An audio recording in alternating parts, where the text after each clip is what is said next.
حرام کریں.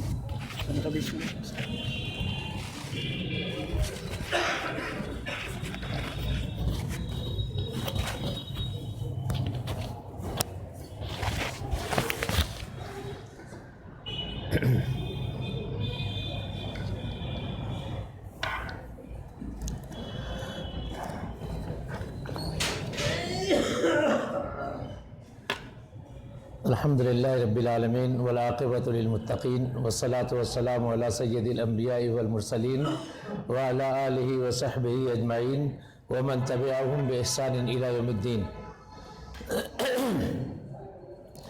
اعوذ باللہ من الشیطان الرجیم. بسم اللہ الرحمن الرحیم.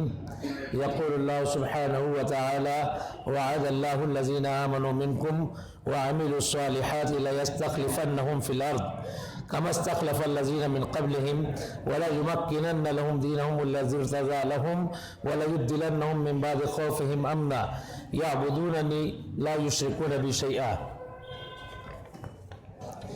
وعن ثوبان رضي الله تعالى عنه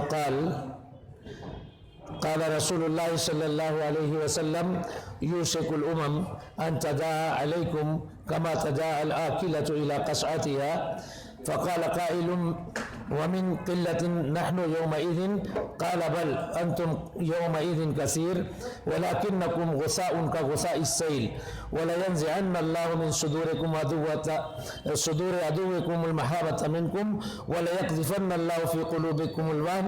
فقال قائل يا رسول الله ما الوهن؟ قال حب الدنيا وكراهية الموت. محترم بزرگوں، دینی بھائیوں، نوجوان ساتھیوں، اسلامی ماں اور بہنوں،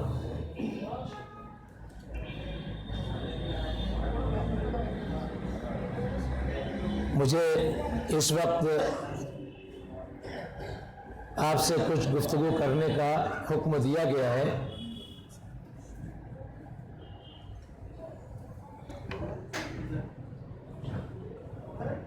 میں بہت اختصار کے ساتھ چند باتیں عرض کرنا چاہوں گا. میں نے سورہ نور کی ایک آیت تلاوت کی ہے. اس میں اللہ رب العزت نے مسلمانوں کو بہت بڑی بشارت سنائی ہے، خوشخبری دی ہے. اور اسی کے ساتھ ساتھ میں نے ایک حدیث پڑھی ہے جو ابو داؤد کی ہے. حضرت ثوبان رضی اللہ تعالیٰ عنہ اس کے راوی ہیں. اس میں اللہ کے رسول صلی اللہ علیہ وسلم نے ایک پیشین گوئی کی ہے، لیکن اس پیشین گوئی میں کوئی خوشخبری نہیں ہے، بلکہ امت کی ذوب و حالی کا تذکرہ ہے اور امت جن حالات سے دوچار ہوگی اس کی جانب بہت واضح اشارہ ہے. سورہ نور کی جو آیت میں نے تلاوت کی ہے اس میں اللہ رب العزت نے ارشاد فرمایا وعد اللہ الذین آمنوا منکم وعملوا الصالحات ليستخلفنهم فی الارض کما استخلف الذین من قبلہم. اللہ تعالیٰ نے ایمان والوں سے اور جو لوگ نیک عمل کرنے والے ہیں ان سے وعدہ کیا ہے کہ ضرور بضرور انہیں زمین میں خلافت عطا کرے گا، جیسے کہ ان سے پہلے اللہ نے لوگوں کو خلافت عطا کی. وَلَيُمَكِّنَنَّ لَهُمْ دِينَهُمُ الَّذِي ارْتَضَىٰ لَهُمْ، اور جس دین کو اللہ نے ان کے لیے پسند کیا ہے، جس پر اللہ راضی ہو گیا ہے، اس پر انہیں جما دے گا. وَلَيُبْدِلَنَّهُمْ مِنْ بَعْدِ خَوْفِهِمْ أَمْنًا، اور آج جو خوف اور دہشت کی زندگی بسر کر رہے ہیں، اللہ رب العزت اس خوف اور دہشت کی زندگی کو امن کی زندگی میں تبدیل کر دے گا. یعبدوننی، وہ میری ہی عبادت کریں گے، ولا یشرکون بی شیئا، اور میرے ساتھ کسی کو شریک نہیں ٹھہرائیں گے۔ اس آیت کریمہ میں اللہ رب العزت نے بہت واضح طور پر امت محمدیہ کو بشارت سنائی ہے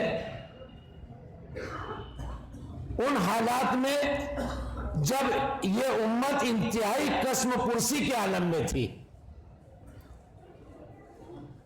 جب مسلمان خوف اور دہشت کی زندگی گزار رہے تھے، جب مسلمانوں کے اوپر چاروں طرف سے دشمنان اسلام کا حملہ تھا، اللہ رب العزت نے انہیں غلبے کا یقین دلایا۔ کس بنیاد پر؟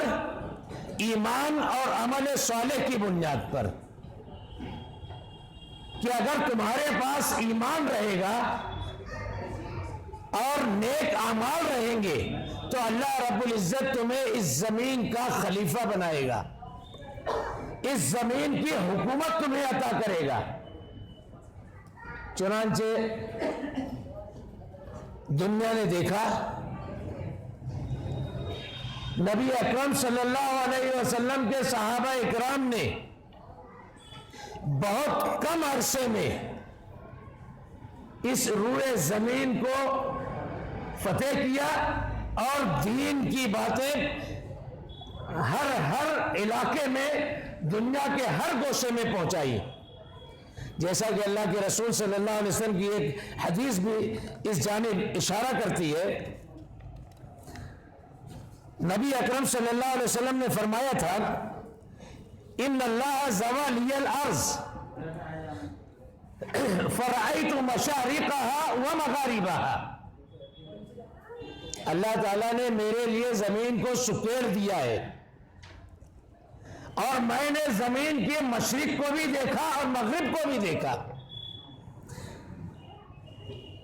وَإِنَّ مِنْ أُمَّتِي سَيَبْلُغُ مُلْكُهَا مَا زُوِئَ لِي مِنْهَا، اور میری امت عن قریب وہاں تک پہنچے گی جہاں تک یہ زمین میرے لیے سکیڑ دی گئی ہے۔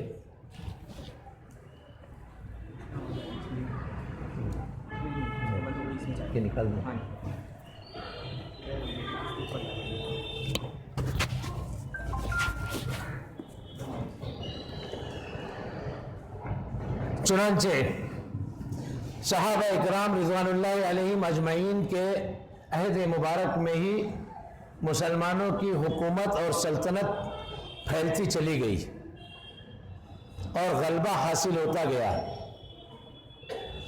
بہت واضح بات ہے کہ ان کے پاس ایمان تھا اور ایمان کے ساتھ ساتھ عمل صالح تھا۔ صرف ایمان کا دعویٰ نہیں تھا بلکہ ایمان کی مضبوطی تھی، اور اس کے ساتھ ساتھ اللہ رب العزت نے ان سے جو مطالبہ کیا تھا اس مطالبے کو انہوں نے پورا بھی کیا تھا۔ اللہ رب العزت نے اپنا وعدہ پورا کر دیا۔ آج ہم جن حالات سے دوچار ہیں، دراصل میری گفتگو کا اصل موضوع یہی ہے۔ صحابہ اکرام نے لا الہ الا اللہ محمد الرسول اللہ کا اقرار کر کے ایمان لائے، ہم بھی وہی کلمہ پڑھنے والے ہیں، ہم بھی اپنے ایمان کا اظہار کرنے والے ہیں۔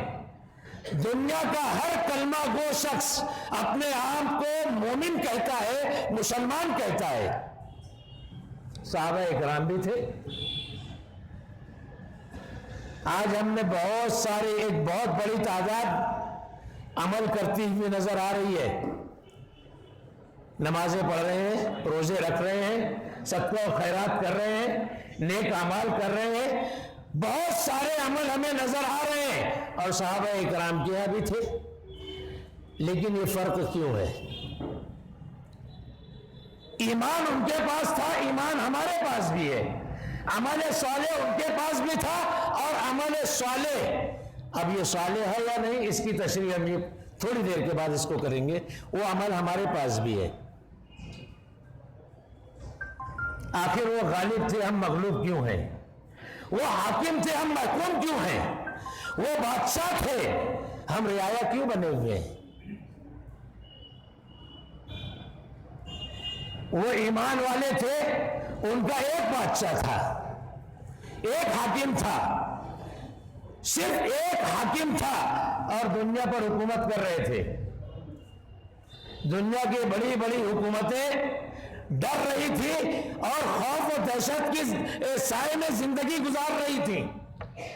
بادشاہوں کی نیندیں آرام تھی، اور مسلمانوں کے ایک بادشاہ کی نیند مسجد نبوی کی چٹائی پر پھٹے پرانے کپڑوں میں آرام کی نیند کے ساتھ مسلمانوں کا بادشاہ سو رہا ہے۔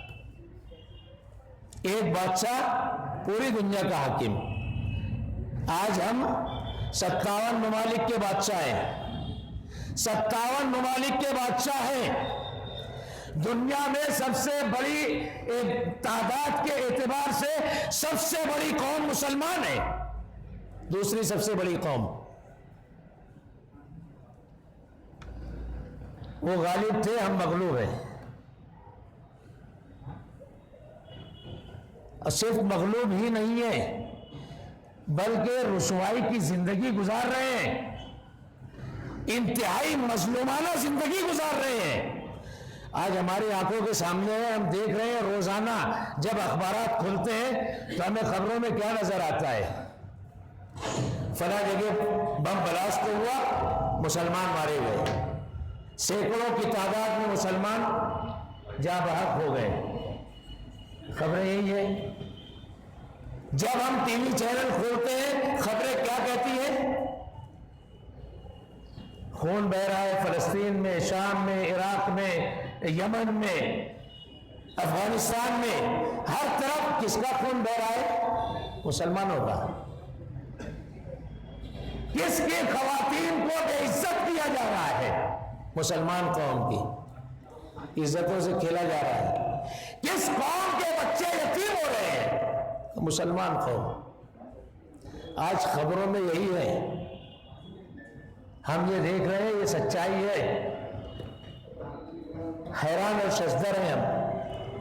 ہماری اپنی زمین جہاں کے ہم بادشاہ ہیں، وہاں زمین ہمارے خون سے لالہزار ہے،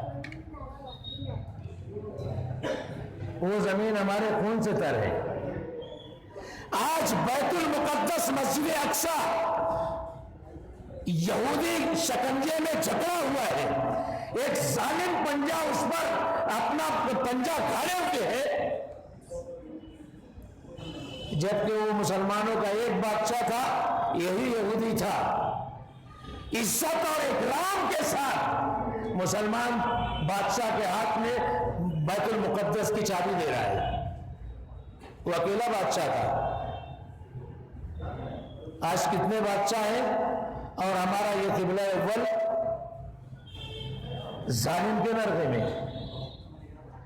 برسوں سے اس کی آزادی کے لیے فلسطین کا مسلمان اپنا خون بہا رہا ہے، ساری محنتیں کر رہا ہے، تگ و دو کر رہا ہے، اپنا سب کچھ نچھاور کیے ہوئے ہے، سپر پاور ہے سامنے، ان مسلمانوں کے سامنے دنیا کی سپر پاور بڑی طاقتیں ہیں، اور ان کے ہاتھ میں کیا ہے؟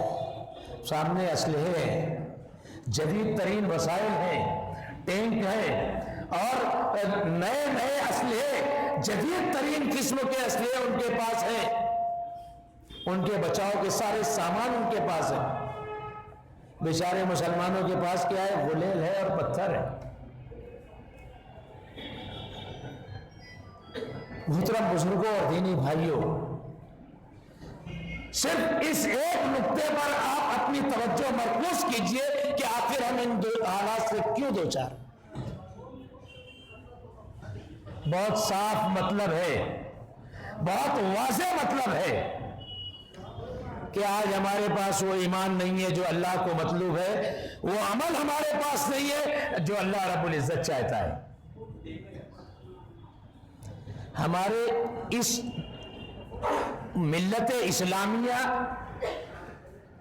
کے زوال کے اسباب بہت کچھ ہے، جن میں سے بنیادی چند اسباب میں اختصار کے ساتھ آپ کے سامنے رکھ کر اب میں رخصت چاہوں گا، اجازت چاہوں گا۔ ہمارے پاس ایمان وہ نہیں ہے جو اللہ رب العزت چاہتا ہے۔ کیا ہمارا عقیدہ محفوظ ہے؟ کیا ہم عقیدہ توحید پر قائم ہیں؟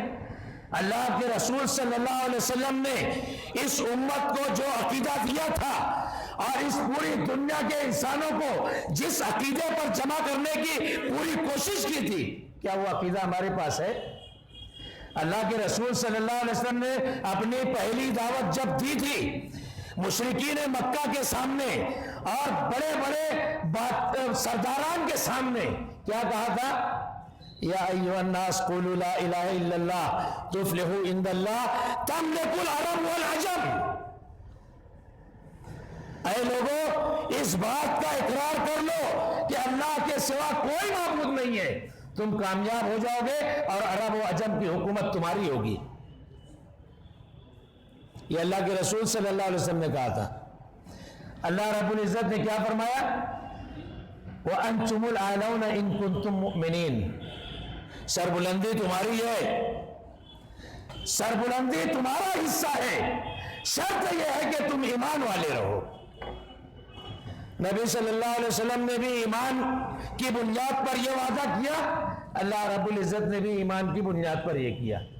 اگر آج ہمارے پاس سربلندی نہیں ہے، اگر ہم پستی کا شکار ہیں، اگر آج ہم زوال کا شکار ہیں، آج اگر ہم بے عزت اور رسوا ہو رہے ہیں، اس کا صاف مطلب ہے کہ ہمارے پاس وہ ایمان نہیں ہے جو اللہ رب العزت چاہتا ہے۔ آپ دیکھ لیجئے، ہر گھر کی کہانی ہے، ہر معاشرے کی، ہر خاندان کی کہانی، ایمان کمزور ہو چکا ہے، عقیدہ توحید ختم ہو رہا ہے، بہت معمولی باتوں پر ہم شرکیہ اعمال کرنے پر آمادہ ہیں، چھوٹی چھوٹی بیماریوں کو لے کر ہم شرک کر رہے ہیں، اولاد نہیں ہو رہی ہے شرک کر رہے ہیں، پریشانی اور مصیبت آ رہی ہے شرکیہ عملوں کا سہارا لے رہے ہیں۔ کہاں ہمارے پاس عقیدہ توحید ہے؟ کیا یہ امت زوال کا شکار نہیں ہوگی؟ بنیادی وجہ ہے، بنیادی وجہ یہ ہے کہ اللہ رب العزت کو جو ایمان مطلوب تھا وہ ایمان ہمارے پاس نہیں رہ گیا ہے۔ اس کے بعد عمل صالح، عمل صالح کس کو کہتے ہیں؟ 5 وقت کی نماز پڑھ لینا یہ عمل صالح ہے؟ یہ رمضان کے مہینے کے روزے رکھ لینا عمل صالح؟ صرف اتنا کہہ دینے سے کہ یہ عمل صالح ہے یہ نہیں ہے، میں غور کرنا پڑے گا کہ آخر ہماری نماز کیوں نہیں ہے، ہمارا روزہ کیوں نہیں ہے، ہمارا صدقہ و خیرات کیوں نہیں ہے، ہمارا ذکر کیوں نہیں رہ گیا ہے؟ اس لیے کہ وہ عمل صالح نہیں ہے۔ عمل صالح کب ہوگا؟ جب اللہ اور اس کے رسول کے بتائے ہوئے طریقے کے مطابق ادا ہوگا۔ اللہ رب العزت نے عمل صالح کے جو طریقے بتائے ہیں ان طریقوں کے مطابق اگر ہمارا عمل ہوگا تو عمل صالح ہوگا۔ ہمارے اپنے طریقے کے مطابق اگر کوئی عمل ہوگا تو عمل صالح نہیں ہوگا، ہو ہی نہیں سکتا وہ عمل صالح۔ نماز اللہ کے رسول صلی اللہ علیہ وسلم نے پڑھ کر بتائی ہے، منبر پر چڑھ کر آپ نے نماز کا طریقہ بتایا، اور احادیث نبویہ میں سارا طریقہ موجود ہے، پوری نماز کی ایک ایک حرکت محفوظ ہے، اور ہماری نماز اس کے مخالف ہے۔ کیا عمل صالح ہو سکتا ہے؟ کتنی بد نصیبی کی بات ہے، صرف مسلک کے جھگڑوں میں آج یہ جسارتیں کی جا رہی ہیں، یہ جسارت ہو رہی ہے۔ لوگ کیا کہہ رہے ہیں؟ ایک رکعت نماز کا طریقہ صحیح حدیثوں سے ثابت نہیں کیا جا سکتا، ایک رکعت کا مکمل طریقہ صحیح احادیث سے ثابت نہیں کیا جا سکتا. یہ جملہ یہاں پر ختم نہیں ہوا ہے. اب اس جملے کے پیچھے کیا چیزیں کار فرما ہے؟ کیا کبھی آپ نے غور کیا ہے؟ اگر احادیث میں موجود نہیں ہے تو پھر کس نے کیا ہے؟ ہم جو نماز پڑھ رہے ہیں یہ نماز کس نے بتائی ہے؟ اگر رسول نے نہیں بتائی ہے، نبی اکرم صلی اللہ علیہ وسلم کی حیات طیبہ میں نہیں ہے، تو پھر یہ کہاں پر ہے؟ کس نے کیا ہے؟ اگر اس میں نہیں مانتے ہیں تو ہم اپنا رسول کسی اور کو بھی مان رہے ہیں. کیا امت پر تباہی آئے گی یا نہیں آئے گی؟ اللہ رب العزت نے کس کو رسول بنایا، کس کو نبی بنایا، کس کو اپنی شریعت دے کر بھیجا؟ ہم کسی اور کے ساتھ مان رہے ہیں، فلاں نے کیا ہوگا، فلاں نے کیا ہوگا، فلاں نے کیا ہوگا. یہ ترتیب تو بعد میں ائمہ نے کی ہے جو آج ہمارے پاس ہے. کتنی بڑی جسارت ہے. محترم بزرگوں اور دینی بھائیوں، تفصیلات بہت زیادہ ہیں، وقت کافی درکار ہوگا. اختصار کے ساتھ کہ آج ہمارے پاس عمل صالح نہیں رہ گیا، نیک عمل نہیں ہے. سارے اعمال یا تو ریا اور نمود کی بنیاد پر ہے یا خلاف شریعت ہم ادا کر رہے ہیں، عمل صالح نہیں ہے. اس کے بعد اس امت کی تباہی اور زوال کے اسباب میں سے ایک بہت بڑا سبب جو اللہ کے رسول صلی اللہ علیہ وسلم نے بیان فرمایا تھا کہ یہ امت یہود و نصارہ کی پیروی کرے گی، اپنے دشمن کی پیروی کرے گی. اللہ کے رسول صلی اللہ علیہ وسلم نے بیان فرمایا لَتَتَّبِعُنَّ سُنَنَ مَن قَبْلَكُمْ شِبْرًا بِشِبْرٍ وَذِرَاعًا بِذِرَاعٍ. تم ضرور بضرور پچھلی امتوں کے نقش قدم پر چلو گے، جیسا وہ کرتے رہے ہیں ویسا تم بھی کرو گے. اگر ان کا کوئی شخص گوہ کے دل میں داخل ہوا ہے تو تم بھی داخل ہوگے. یہ اللہ کے رسول صلی اللہ علیہ وسلم نے فرمایا ہے. آج دیکھ لیجئے ہمارا معاشرہ پورا مغربی معاشرہ نظر آتا ہے یا نہیں ہے؟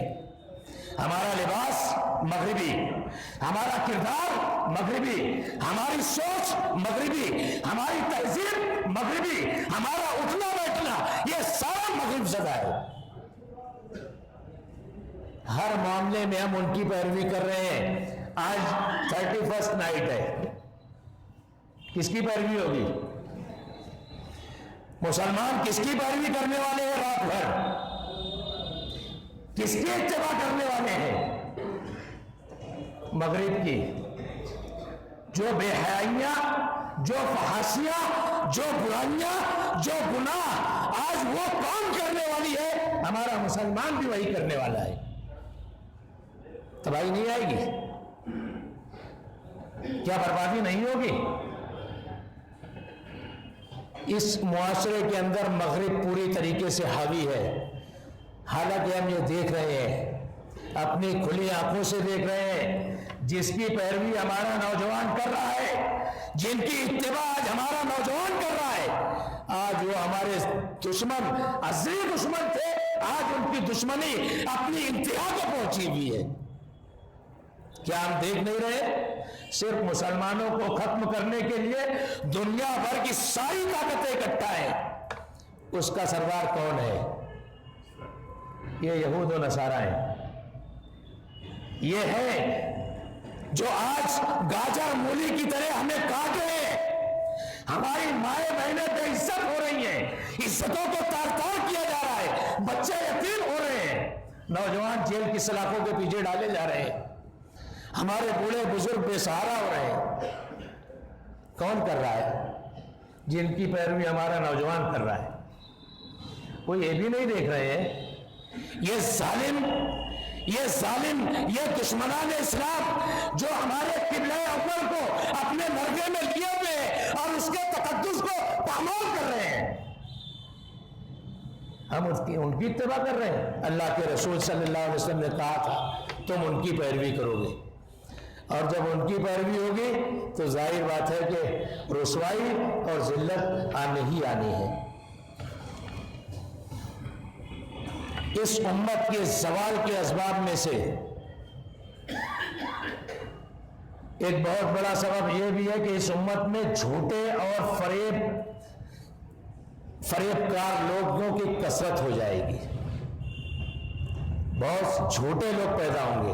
اور جھوٹے کیسے ہوں گے؟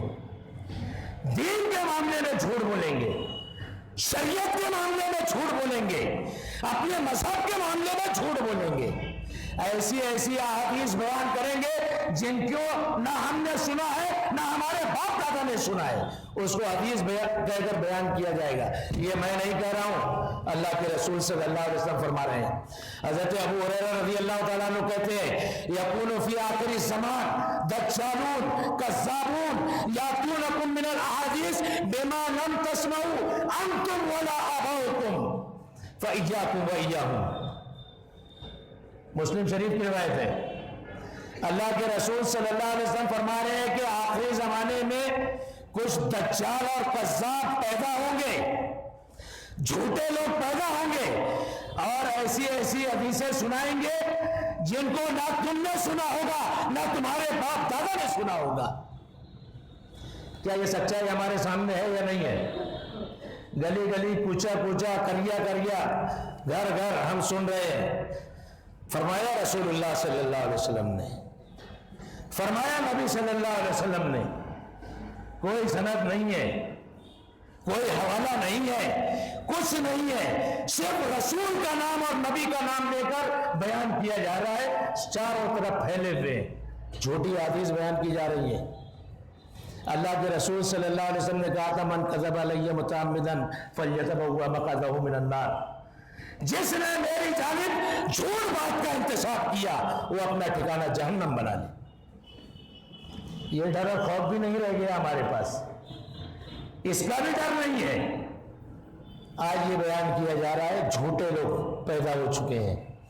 اور ایک آخری بات کہہ کر میں اپنی بات ختم کروں گا.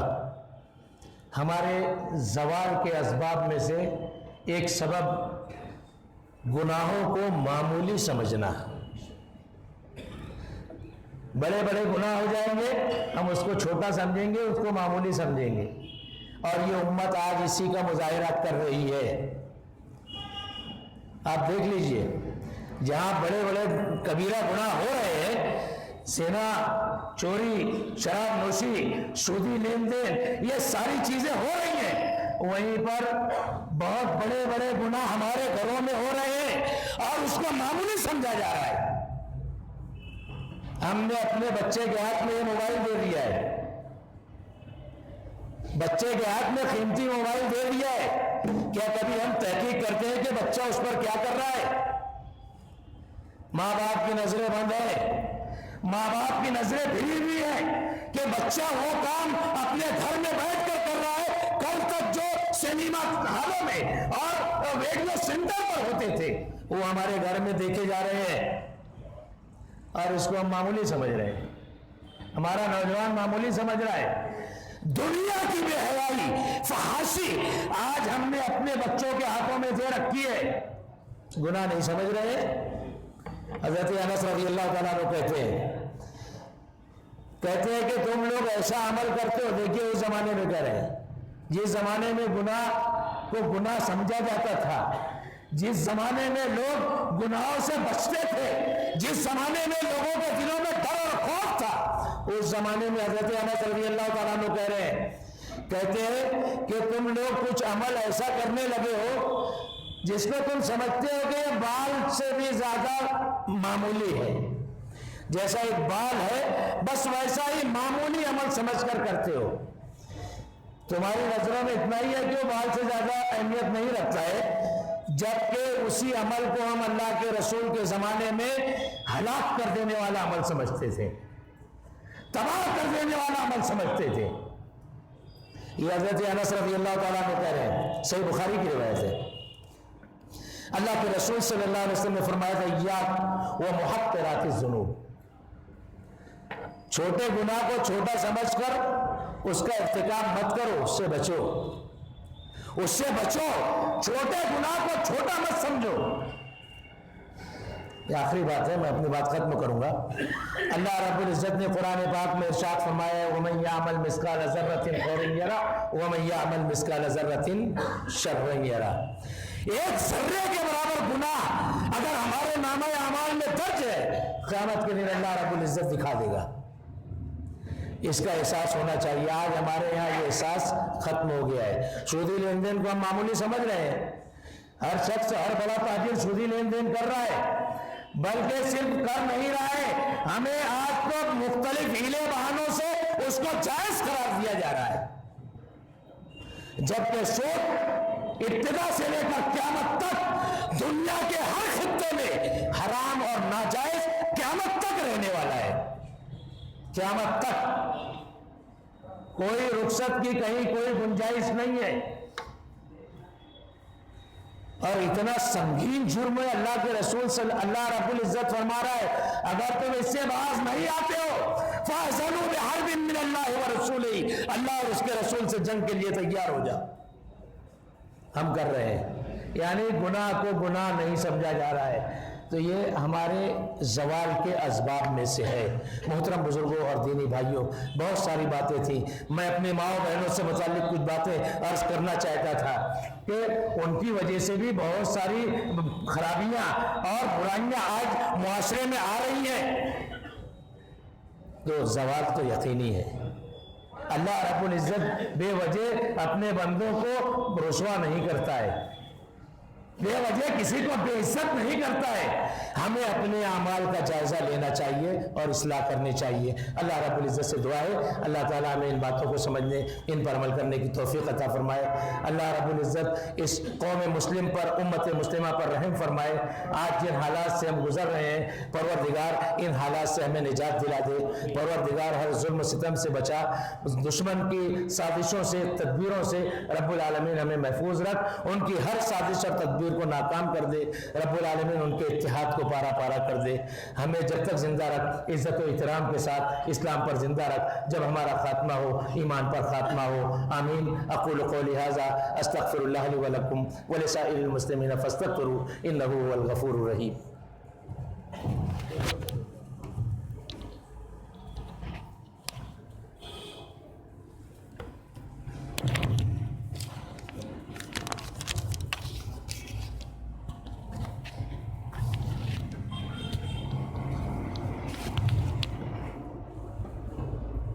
حضرات گرامی، ابھی آپ اسباب زوال امت اس عنوان پر فضیلت الشیخ فضل الرحمن المحمدی حفظہ اللہ سے خطاب سماعت کر رہے تھے۔ آپ نے ان اسباب کا ذکر کیا جس کی وجہ سے آج امت مسلمہ کو مختلف قسم کی مشکلات اور پریشانیوں کا سامنا ہے، اور افسوس کی بات یہ ہے کہ شریعت کے بتائے ہوئے ان اسباب کو چھوڑ کر کے آج ہم بہت سارے مادی اسباب کے پیچھے پڑے ہوئے ہیں، اور یہ سمجھ رہے ہیں کہ یہی چیزیں ہمارے اس زوال کی اور ان پریشانیوں اور مصیبتوں کی جڑ اور وجہ ہے۔ اللہ سے دعا ہے کہ الہ العالمین ہمیں نیک سمجھ عطا فرمائے اور اپنا محاسبہ کرنے کی توفیق بخشیں۔ برادران اسلام، میں سب سے پہلے آپ تمام سے یہ گزارش کرتا ہوں کہ برائے مہربانی آپ آگے آئیں۔ بہت ساری جگہ میں خالی دیکھ رہا ہوں بیچ میں، برائے مہربانی اس کو پر کریں، اس لیے کہ بہت سارے احباب ابھی پیچھے سے آئیں گے اور خالی جگہ دیکھ کر کے وہ آپ کو بھی تکلیف دیں گے۔ جہاں بھی آپ اپنے سامنے جگہ دیکھ رہے ہیں اس کو پر کریں، اور خاص طور سے جو حضرات دروازے میں بیٹھے ہیں، میری ان سے گزارش ہے کہ برائے مہربانی وہاں سے ہٹ کر کے بیٹھیں، بعد میں آنے والے آپ کو بھی تکلیف پہنچائیں گے۔ ہمیں یہ تعلیم دی گئی ہے وَإِذَا قِيلَ لَكُمْ تَفَسَّحُوا فِي الْمَجَالِسِ فَافْسَحُوا يَفْسَحِ اللَّهُ لَكُمْ، کہ جب تم سے یہ کہا جائے کہ مجلس میں کشادگی پیدا کرو تو کشادگی پیدا کر دیا کرو، اللہ تمہارے لیے کشادگی پیدا کرے گا۔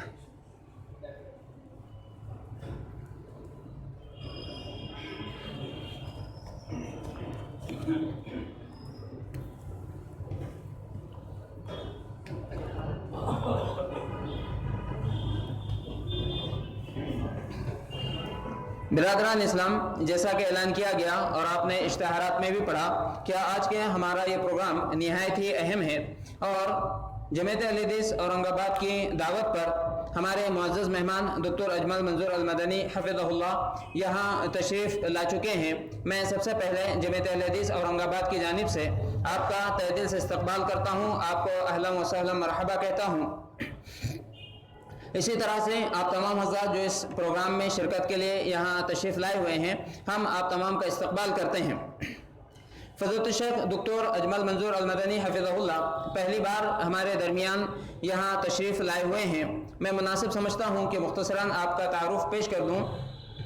آپ نے جامعہ اسلامیہ سنابل سے فضیلت کی تعلیم حاصل کی، اس کے بعد جامعہ اسلامیہ مدینہ منورہ سے آپ نے گریجویشن کیا، بی اے کیا، اور اس کے بعد عثمانیہ یونیورسٹی حیدرآباد سے ایم اے کرنے کے بعد لکھنؤ یونیورسٹی سے عربک لٹریچر میں پی ایچ ڈی کیا، ڈاکٹریٹ ہے آپ، اور اس وقت جامعہ محمدیہ منصورہ مالیگاؤں، جس سے ہم تمام بہت اچھی طرح سے واقف ہے، اس اہم اور دینی عظیم ادارے میں آپ عربی ادب اور بلاغہ کے استاد ہیں، اپنے خدمات انجام دے رہے ہیں۔ عالم اسلام کی سیاست پر جو سیاسی حالات ہیں اس پر آپ کی خاصی نظر ہے، اور بہت سارے حالات آج کل جو رونما ہوتے ہیں، روز بروز نئے نئے اشکالات پیش آتے ہیں، اور عالمی میڈیا کی طرف سے، چاہے وہ پرنٹ میڈیا ہو، چاہے وہ الیکٹرانک میڈیا ہو، بہت سارے صحیح غلط پروپیگنڈے کیے جاتے ہیں، اور مسلمان عجیب قسم کی کشمکش میں مبتلا ہوتے ہیں کہ حقیقت کیا ہے، ہم کس چیز کو صحیح سمجھے۔ الحمدللہ موصوف کی ان حالات پر باریک نگاہ ہوتی ہے، اور اسی لیے آپ دیکھیں گے کہ جب بھی کوئی معاملہ پیش آتا ہے تو آپ خاص طور سے آپ کا جو فیس بک وغیرہ ہے اس پر اپنے مقالات کو نشر کرتے رہتے ہیں، لہذا میں یہ بھی کہوں گا خاص طور سے ہمارے نوجوانوں سے جو اس طرح کے حالات سے پریشان ہو جاتے ہیں، سمجھ میں نہیں آتا ہے کہ صحیح کیا ہے غلط کیا ہے، وہ آپ کے فیس بک وغیرہ سے استفادہ کرتے رہیں، اس لیے کہ جب بھی کوئی نیا معاملہ پیش آتا ہے تو موصوف اس پر ضرور اظہار خیال کرتے ہیں، اور خاص طور سے آپ دیکھیں کہ ہمارے سامنے جو باتیں آتی ہیں وہ یا تو اردو میڈیا جو ہمارے ملک کا ہے، اور اس سے بڑھ کر کے ایک عجیب فکر چلی ہوئی ہے کہ اردو والے تو کچھ بھی لکھ دیتے ہیں، ہاں صحیح کوئی لکھتا ہے تو انگلش والے لکھتے ہیں، ہاں تو جس نے جو ہے تو ٹائمز آف انڈیا پڑھ لیا، دا ہندو پڑھ لیا، یا اسی طریقے سے انڈین ایکسپریس پڑھ لیا تو وہ یہ سمجھتا ہے کہ یہ وحی الہی ہے، اور اس کی وجہ سے بہت ساری مشکلات آج ہمارے سامنے ہیں۔ تو میں خاص طور سے نوجوانوں سے اور تمام حضرات جو سوشل میڈیا پر ہیں ان سے کہوں گا کہ آپ ان حالات کے لیے موصوف کا پیج بھی جو فیس بک پر ہے دیکھا کریں، واٹس ایپ پر بھی آپ کی جو مختلف تحریریں ہیں آتی رہتی ہیں۔ بہرحال میں اور وقت نہ لیتے ہوئے نہایتی ادب و احترام کے ساتھ استاد محترم فضیلت الدکتور اجمل منظور المدنی حفظہ اللہ سے گزارش کرتا ہوں کہ آپ آئیں اور آپ کے عنوان پر روشنی ڈالیں۔ عنوان ہے مقامات مقدسہ، یعنی حرمین شریفین و مسجد اقصی، ماضی، حال اور مستقبل۔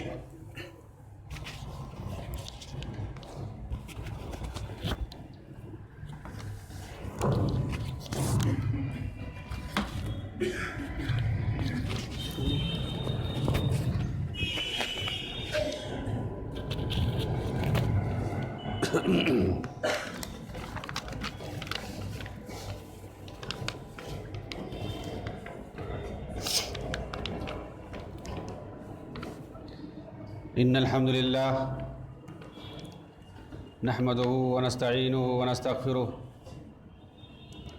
ونعوذ بالله من شرور أنفسنا ومن سيئات أعمالنا، من يهده الله فلا مضل له ومن يضلله فلا هادي له، وأشهد أن لا إله إلا الله وأشهد أن محمدا عبده ورسوله، أما بعد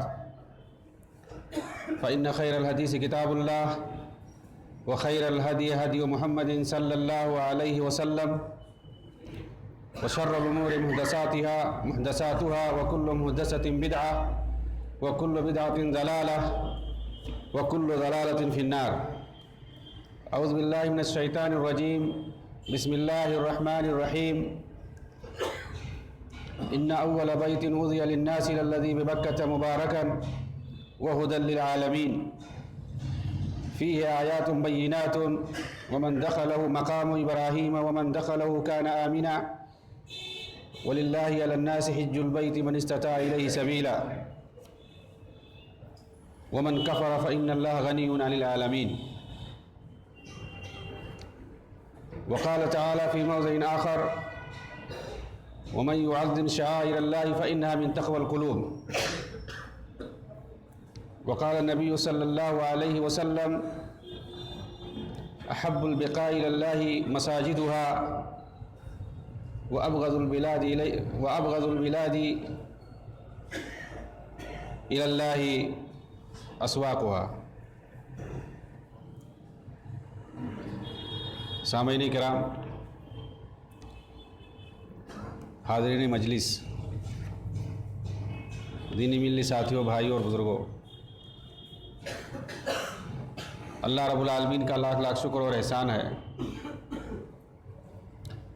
جس نے یہ بہترین موقع عنایت فرمایا کہ ہم سب مل کر کے بیٹھ کر کچھ دین اسلام کے بارے میں، عالمی اسلام کے بارے میں باتیں کریں، اور خاص طور سے جس موضوع پر مجھے لب کشائی کرنے کے لیے کہا گیا ہے، مقامات مقدسہ کسے کہتے ہیں، ان کو تقدس کا درجہ کیوں حاصل ہے، وہ بابرکت کیوں ہیں، اس کے اسباب اور اس کے اصول اور ضوابط کیا ہو سکتے ہیں، ہمارا کیا اعتقاد اور یقین ہونا چاہیے، اور ہمارے دلوں میں کتنا تقدس اور عظمت ہے ان کے تعلق سے، ان مقامات مقدسہ کے تعلق سے، نیز ہماری ذمہ داری کیا ہونی چاہیے، اور ہم کیا کر رہے ہیں ان مقامات کے لیے۔ اللہ رب العالمین ہمیں اچھی بات کہنے، سننے اور اس پر عمل کرنے کی توفیق بخشے۔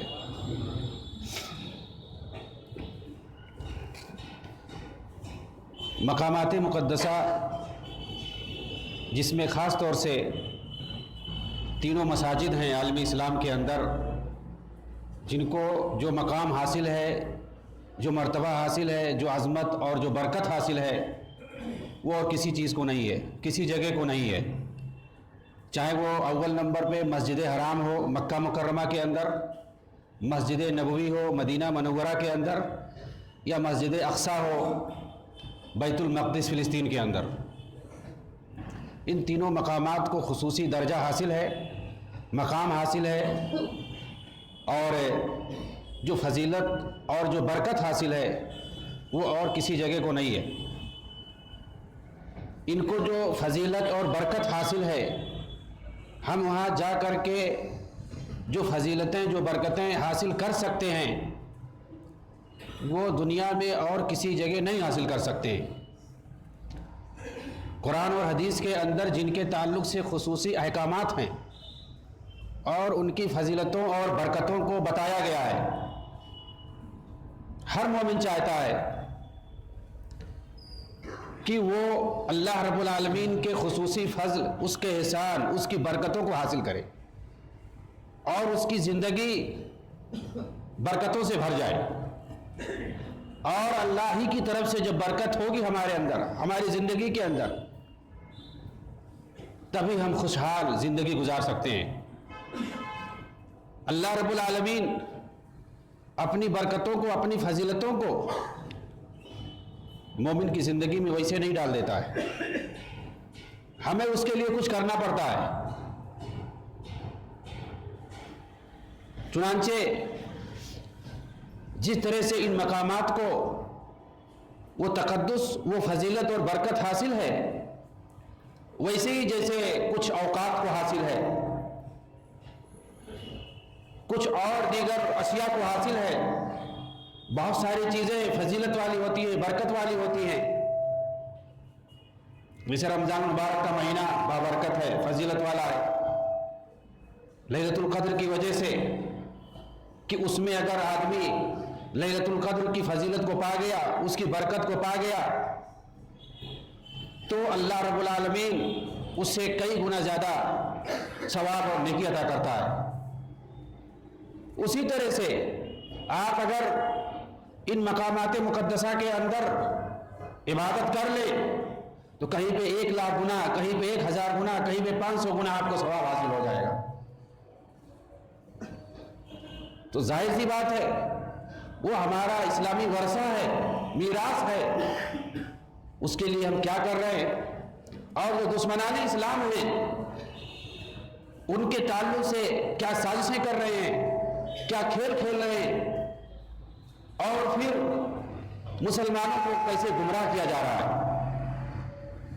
چنانچہ سب سے پہلے میں چاہوں گا کہ کسی بھی چیز کے اسلام میں جو فضیلت یا تقدس یا برکت حاصل ہے اس کے کیا ضوابط ہیں، کیا اصول ہیں، اور ہمارا کیا عقیدہ ہونا چاہیے۔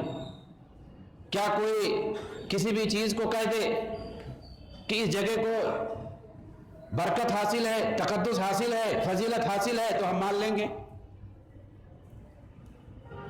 کسی بھی قبر کو، مزار کو یا کہیں بھی کچھ بنا دیا جائے اور کہہ دیا جائے یہاں پہ برکت ہے، یہاں پہ فضیلت ہے، یہاں پہ یہ آ جاؤ کرو، اور پھر آدمی اپنا دنیا کمانا شروع کر دے، اور عوام بھولی ہوتی ہے، وہ یقیناً تبرک حاصل کرنے کے لیے جاتی ہے، برکت حاصل کرنے کے لیے جاتی ہے، فضیلت حاصل کرنے کے لیے پہنچ جاتی ہے۔ تو کیا اس کے ضوابط ہیں، اصول ہیں؟ ہم کو کیسے پتہ چلے گا کہ اسلام میں وہ کون سی جگہیں ہیں جن کو برکت حاصل ہے، فضیلت حاصل ہے، وہ تقدس حاصل ہے، جہاں پر جانے سے، عبادت کرنے سے یا نیکی کے کام کرنے سے، کوئی بھی نیکی کا کام کرنے سے وہاں جو برکتیں ملتی ہیں، جو فضیلتیں حاصل ہوتی ہیں اور جو ثواب ملتا ہے وہ دوسری جگہوں پہ نہیں مل سکتا ہے۔ چنانچہ سب سے پہلے یہ ہمارا عقیدہ ہونا چاہیے کہ جن بھی چیزوں کے اندر، جن بھی جگہوں کے اندر، جن بھی اوقات کے اندر اللہ رب العالمین نے وہ تقدس، وہ فضیلت اور برکت ڈالی ہوئی ہے وہ اللہ کی طرف سے اور کسی دوسرے کی طرف سے نہیں ہے۔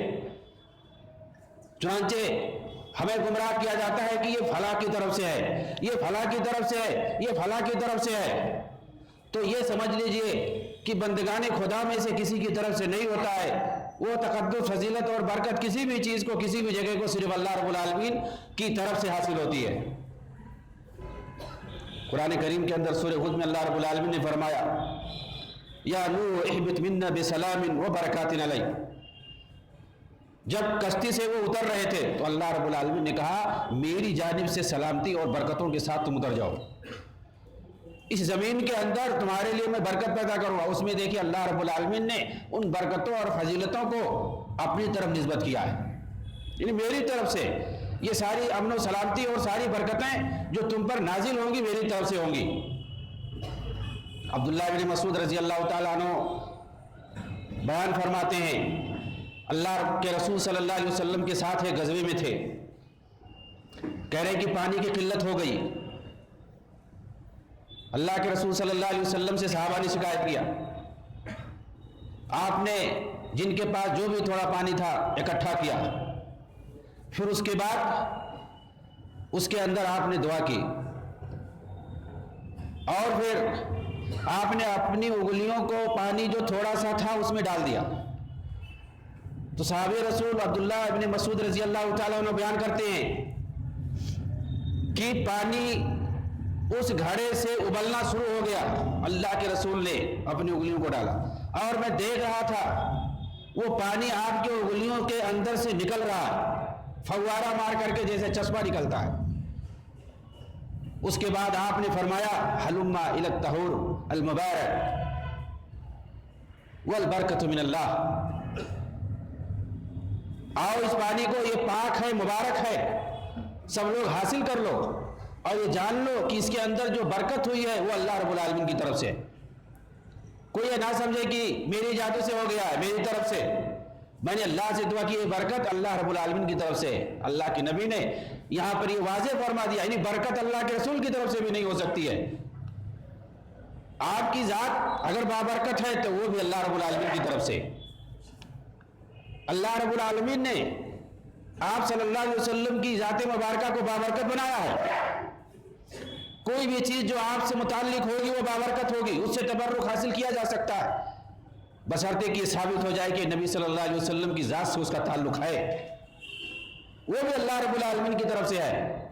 تو اللہ کے رسول نے اس عقیدے کو پیوست کر دیا صحابہ کے دلوں میں کہ جان لو وہاں پر کسی کو یہ خیال ہو سکتا تھا یہ آپ کی وجہ سے ہے، تو آپ نے وہاں کہہ دیا کہ یہ اللہ رب العالمین کی طرف سے ہے۔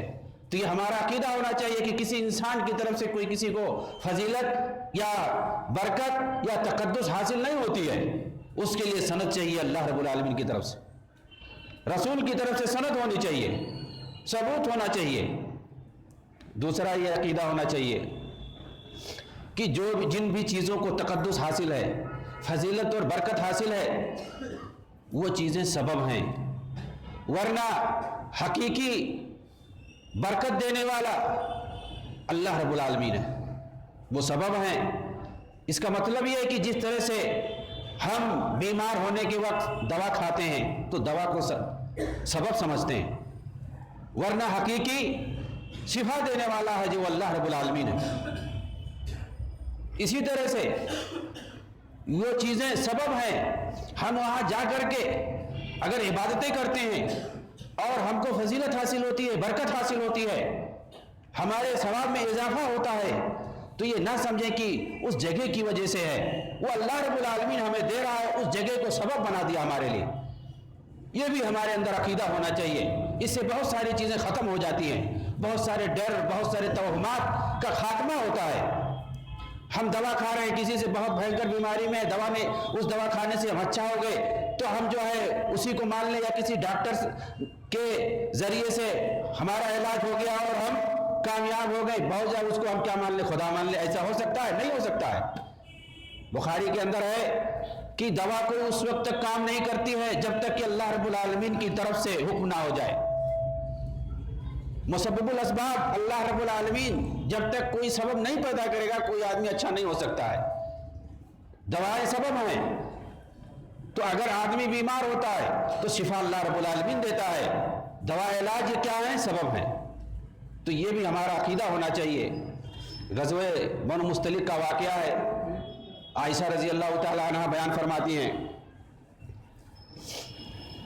کہ غزوہ بنو مستلق کے اندر جو کہ یہودیوں سے لڑائی ہوئی تھی، بہت سارے لوگ پکڑ کے لائے گئے تھے، مسلمانوں کی جیت ہوئی تھی۔ آج ہم یہودیوں سے نہیں جیت پا رہے ہیں، سن 48 سے 1948 سے جو ہے لڑ رہے ہیں، نہیں جیت پا رہے ہیں۔ اس وقت جو ہے مسلمانوں کی جیت ہوئی تھی، بہت سارے جو یہودیوں کو مدینہ میں پکڑ کے لائے تھے، انہی میں جو ہے جویریہ بنت حارث جو کہ سردار کی قوم کے سردار کی بیٹی تھی، وہ بھی آئی تھی اور ان کو بھی لونڈی بنایا گیا تھا قیدیوں میں۔ وہ اللہ کے رسول کے پاس آئیں، انہوں نے کہا کہ میں سردار کی بیٹی ہوں، میں چاہتی ہوں کہ مکاتبہ کر کے اپنا فدیہ ادا کر دوں اور میں آزاد ہو جاؤں۔ مکاتبہ یعنی کچھ پیسہ دے کر کے اور آزادی حاصل کر لی جائے۔ تو اللہ کے رسول نے فرمایا ان کے جذبے کو دیکھ کر کے، کیا تمہیں اس سے بہتر میں نہ بتا دوں؟ میں تم کو پیسہ دے کر کے آزاد کرتا ہوں اور پھر شادی کرتا ہوں۔ تو انہوں نے کہا کہ اس سے بہتر میرے لیے اور کوئی چیز نہیں ہو سکتی ہے۔ تو اللہ کے رسول نے ان کو آزاد کر کے اور شادی کر لی۔ اس کا نتیجہ یہ ہوا کہ جتنے سارے قیدی بنا کے لائے گئے تھے، صحابہ کرام نے جب دیکھا کہ اللہ کے رسول نے شادی کر لی ہے تو سب نے جن کے حصے میں جو آئے تھے سب کو آزاد کر دیا۔ بنو مستلق کے سارے لوگ جتنے تھے غلام لوگ سب کو آزاد کر دیا اور کہا ہؤلاء اصحاب رسول اللہ صلی اللہ علیہ وسلم، یہ سب اللہ کے رسول کے رشتہ دار ہیں۔ اور اس کے نتیجے میں پورے قوم کے لوگ مسلمان ہو گئے، اسلام میں داخل ہو گئے۔ جب ان لوگوں نے دیکھا کہ مسلمانوں کے اندر یہ اچھا سلوک ہے، یہ احسان ہے ہمارے ساتھ، تو سب لوگ مسلمان ہو گئے۔ حضرت عائشہ رضی اللہ تعالیٰ عنہ بیان کرتی ہیں اس موقع پر کہ ما رأیت اعظم امرأ برکتاً من جویریہ، جویریہ رضی اللہ تعالیٰ عنہ سے بڑھ کر کے میں نے کوئی بابرکت عورت نہیں دیکھا کہ ان کی وجہ سے پوری قوم کے لوگ جو ہے ان کے اسلام قبول کر لیے۔ تو وہ کیا وہ سبب بنی، جویریہ رضی اللہ تعالیٰ عنہ وہ دراصل سبب بنی تھی، ورنہ اصل تو مسبب الاسباب اللہ رب العالمین ہے۔ تو کوئی بھی چیز ہو اس کو ہم یہ سمجھیں کہ یہ سبب ہے۔ اور ایک آخری چیز جو ضابطہ ہے کہ ہر چیز کے اندر حکمت ہوتی ہے، اس حکمت کو اللہ رب العالمین جانتا ہے۔ کس چیز کو اللہ رب العالمین نے برکت قرار دینا ہے، کس کو فضیلت دینا ہے، کس کو تقدس کا درجہ حاصل ہونا ہے، اس کی کوئی حکمت ہوگی جو اللہ رب العالمین جانتا ہے. وَرَبُّكَ يَخْلُقُ مَا يَشَاءُ وَيَخْتَارُ مَا كَانَ لَهُمُ الْخِيَرَةُ سُبْحَانَ اللَّهِ وَتَعَالَى عَمَّا يُشْرِكُونَ.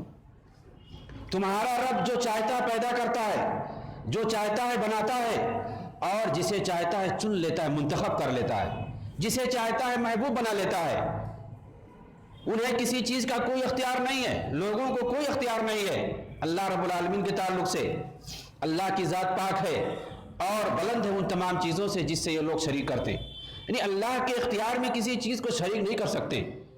اللہ جو چاہے پیدا کرے، جو چاہے بنائے، اس سے کوئی سوال بندہ نہیں کر سکتا ہے، بلکہ بندوں سے سوال کیا جائے گا. اللہ رب العالمین جس چیز کو چاہے منتخب کر لے، جس کو چاہے تقدس کا درجہ دے دے، جس جگہ کو چاہے فضیلت اور برکت کا درجہ دے دے. ہم نہیں سوال کر سکتے اس میں کوئی حکمت ہوگی. ہم یہ نہیں کہہ سکتے کہ مکہ مکرمہ کو جو برکت حاصل ہے ہمارے انڈیا میں کسی جگہ کو کیوں نہیں حاصل ہے، مسجد نبوی کو جو برکت حاصل ہے یہاں مسجد کو کیوں نہیں حاصل ہے. اللہ تعالیٰ نے مائع زمزم یعنی زمزم کا پانی جو ہے اس کو برکت قرار دے دیا ہے، بابرکت پانی ہے. دوسری جگہوں کا پانی کیوں نہیں بابرکت ہے؟ حالانکہ لوگ دھوکہ دیتے ہیں، بہت ساری چیزوں کو برکت والا کہہ دیتے ہیں اور پھر اس کو لینا شروع کر دیتے ہیں تبرک کے طور پہ. تو یہ ہمیں سمجھنا ہے، اس میں ڈھکوسلے میں نہیں رہنا. کوئی بھی اگر کہے یہ چیز بابرکت ہے، اس کو فضیلت حاصل ہے یا اس جگہ کو تقدس حاصل ہے، بھئی کیسے حاصل ہے، کیا دلیل ہے؟ قرآن اور حدیث میں کوئی آئی ہے اس طرح کی بات؟ ہمیں جو معلوم ہے وہ تو اتنی جگہیں ہیں، اتنی ہی چیزیں بابرکت ہیں، اتنی ہی چیزوں کو فضیلت حاصل ہے، یہ کہاں سے ہو گیا؟ تو یہ سمجھ لیجئے کہ جب تک اللہ رب العالمین کی طرف سے کوئی نص اور کوئی دلیل نہ ہو جائے، کتاب و سنت سے جب تک ہمیں دلیل نہیں ہو جائے، تب تک ہم کسی چیز کو فضیلت والا، برکت والا، تقدس والا کہہ نہیں سکتے ہیں. اس لیے کہ یہ چیز کیا ہے؟ توقیفی ہے. توقیفی کا مطلب یہ ہوتا ہے کہ اللہ اور اس کے رسول پر موقوف ہے. وہی لوگ جن چیزوں کو فضیلت اور برکت کا درجہ دیں گے، تقدس کا درجہ دیں گے، انہی جگہوں کو، انہی چیزوں کو ہم مان سکتے ہیں اور کسی دوسری صورت میں نہیں مان سکتے ہیں.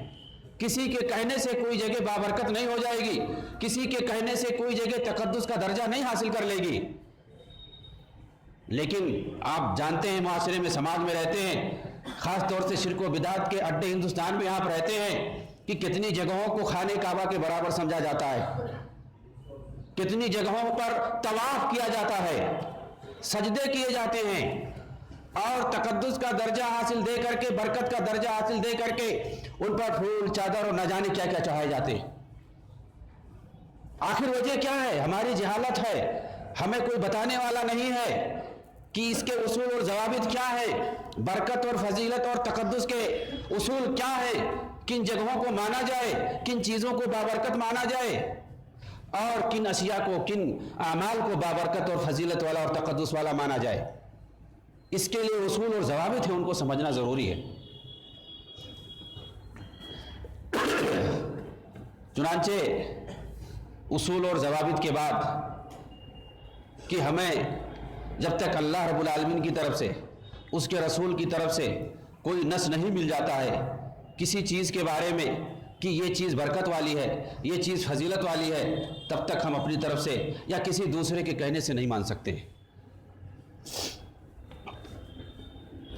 آئیے ہم مختصراً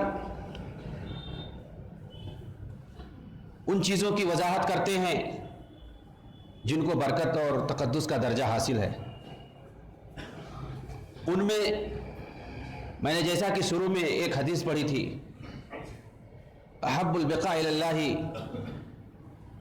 مساجدها وابغض البلاد الی اللہ اسواقها.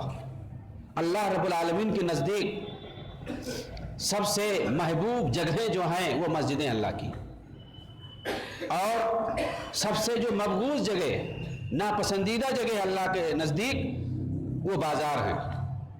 ہمارے سامنے دو چیزیں ہیں اپوزٹ میں، اللہ کی مسجد اور اسی طرح سے بازار. مطلب یہ ہوا کہ بازار میں جتنا ممکن ہو سکے کم وقت دیا جائے اور مسجدوں میں جتنا ممکن ہو سکے زیادہ وقت دیا جائے. اس کا مطلب یہی ہے مقبوض چیزیں، ناپسندیدہ چیزیں بہت ساری جگہیں ہو سکتی ہیں، لیکن سب سے ناپسندیدہ جگہ جو اللہ تعالیٰ کے نزدیک ہے وہ بازار ہے، اور سب سے محبوب جگہ ہے وہ مسجد ہے۔ یعنی مسجد کو تقدس حاصل ہے، وہ کوئی بھی مسجد ہو، دنیا کے اندر کوئی بھی مسجد ہو، ہم جس مسجد کے اندر بیٹھے ہوئے ہیں اس کو بھی فضیلت اور برکت حاصل ہے۔ تو اللہ کے نزدیک اللہ کی مسجدیں جو ہیں یہ سب سے محبوب ہیں۔ یہاں پہ آ کے ہمیں کیا کرنا چاہیے؟ ہم یہاں پہ جو کام کریں گے، جو اعمال کریں گے، ہمیں جو نیکی اور ثواب ملے گا اور کہیں دوسری جگہ مسجد کے باہر نہیں مل سکتا ہے۔ ہم گھر میں نماز پڑھتے ہیں، اس کے مقابلے میں اگر وہی نماز ہم مسجد میں آ کے پڑھیں گے جماعت کے ساتھ تو ہمیں 25 گنا زیادہ ثواب ملے گا، ایک روایت کے مطابق 27 گنا زیادہ ثواب ملے گا۔ اب مسجد کی برکت اور تقدس کا احساس ہو گیا۔ اللہ کے رسول نے فرمایا کہ مسجد میں جب تک انسان بیٹھا رہتا ہے، نماز کا انتظار کرتا رہتا ہے، فرشتے اس کے لیے مغفرت کی دعا کرتے رہتے ہیں۔ آپ اپنے گھر میں بیٹھے رہیں گے، فرشتے جائیں گے وہاں مغفرت کی دعا کرنے کے لیے؟ نہیں جائیں گے۔ مسجد کے لیے نص ہے، مسجد کو بابرکت قرار دیا اللہ کے رسول صلی اللہ علیہ وسلم نے، اور ابھارا ہے کہ مسجد کے اندر زیادہ اوقات گزارو۔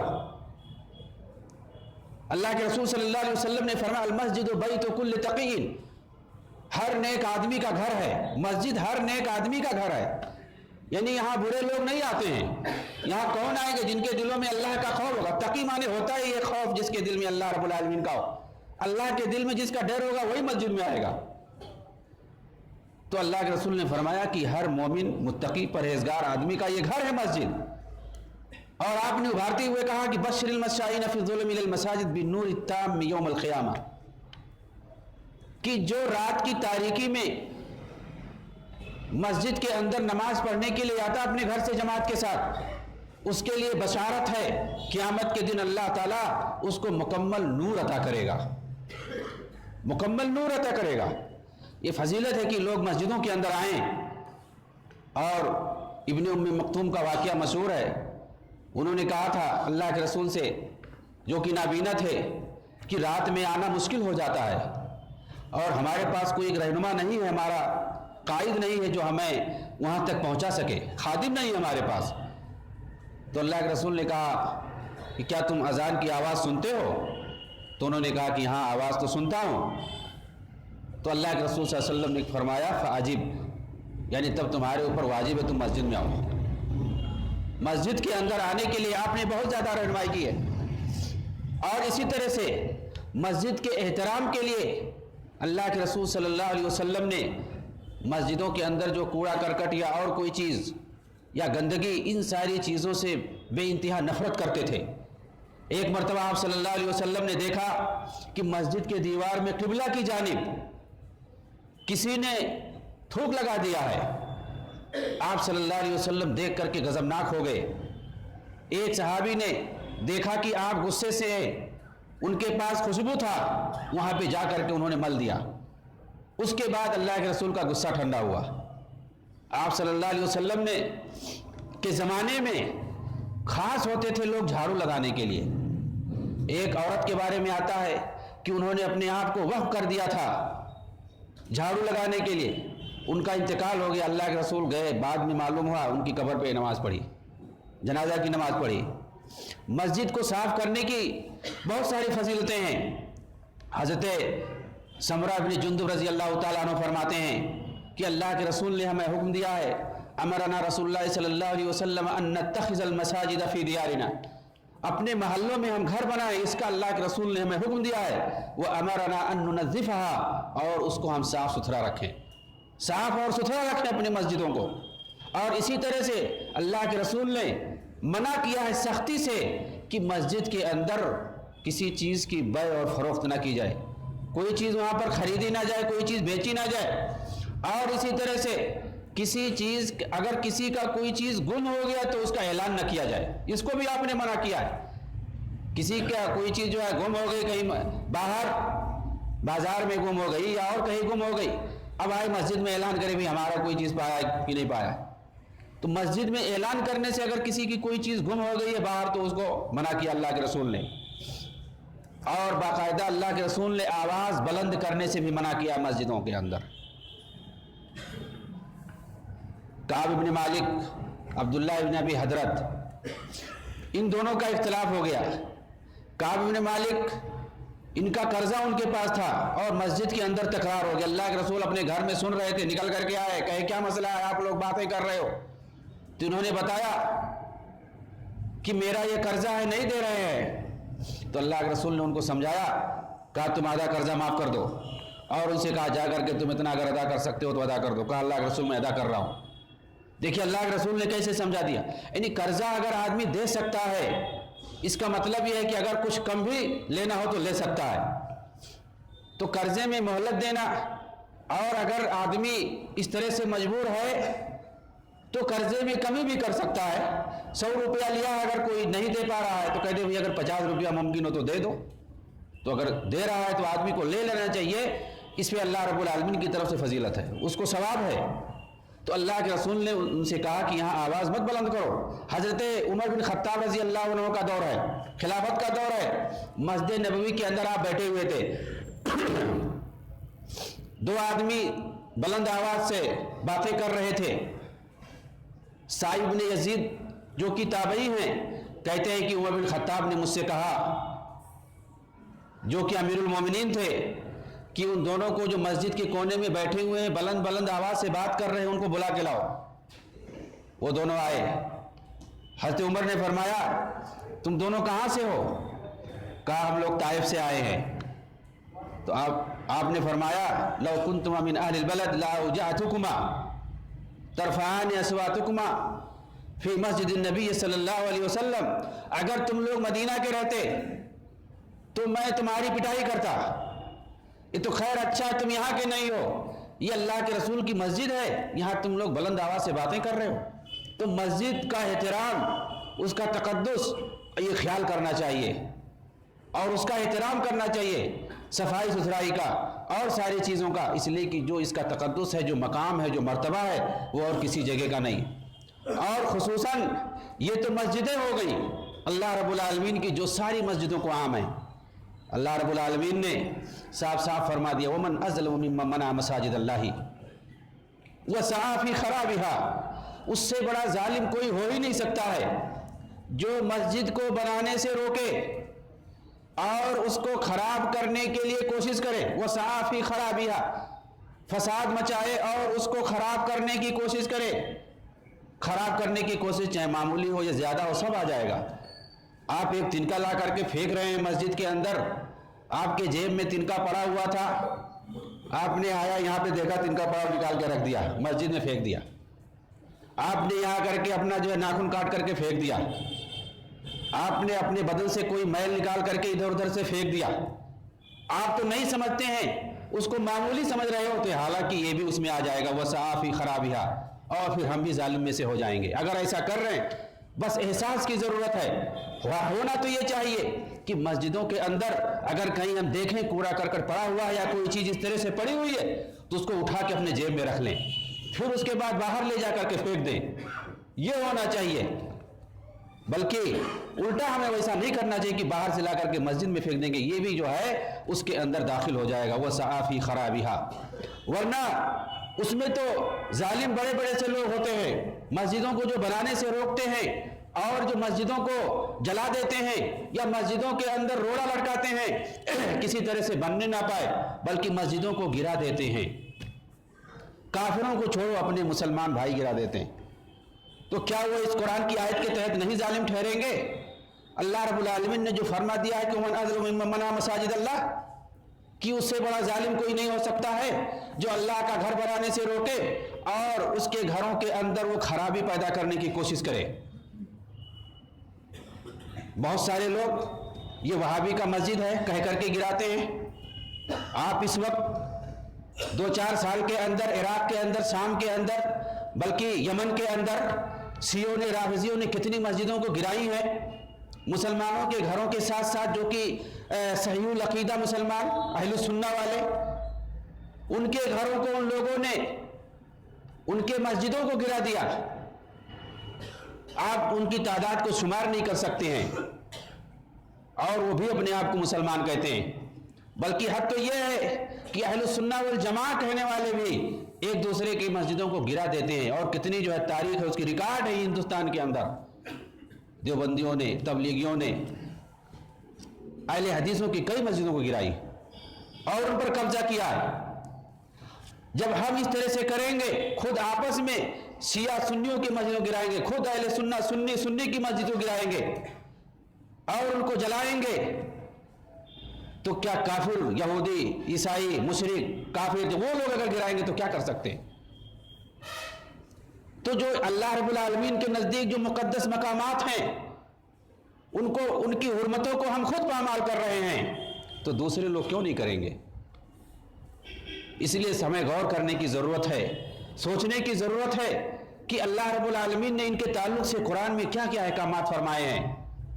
ان میں جو تقدس حاصل ہے مسجدوں کو کسی چیز کو نہیں ہے، اور خاص طور سے تمام مسجدوں کے مقابلے میں 3 مسجدیں ہیں جن کے بارے میں خصوصی طور پہ بتانا ہے۔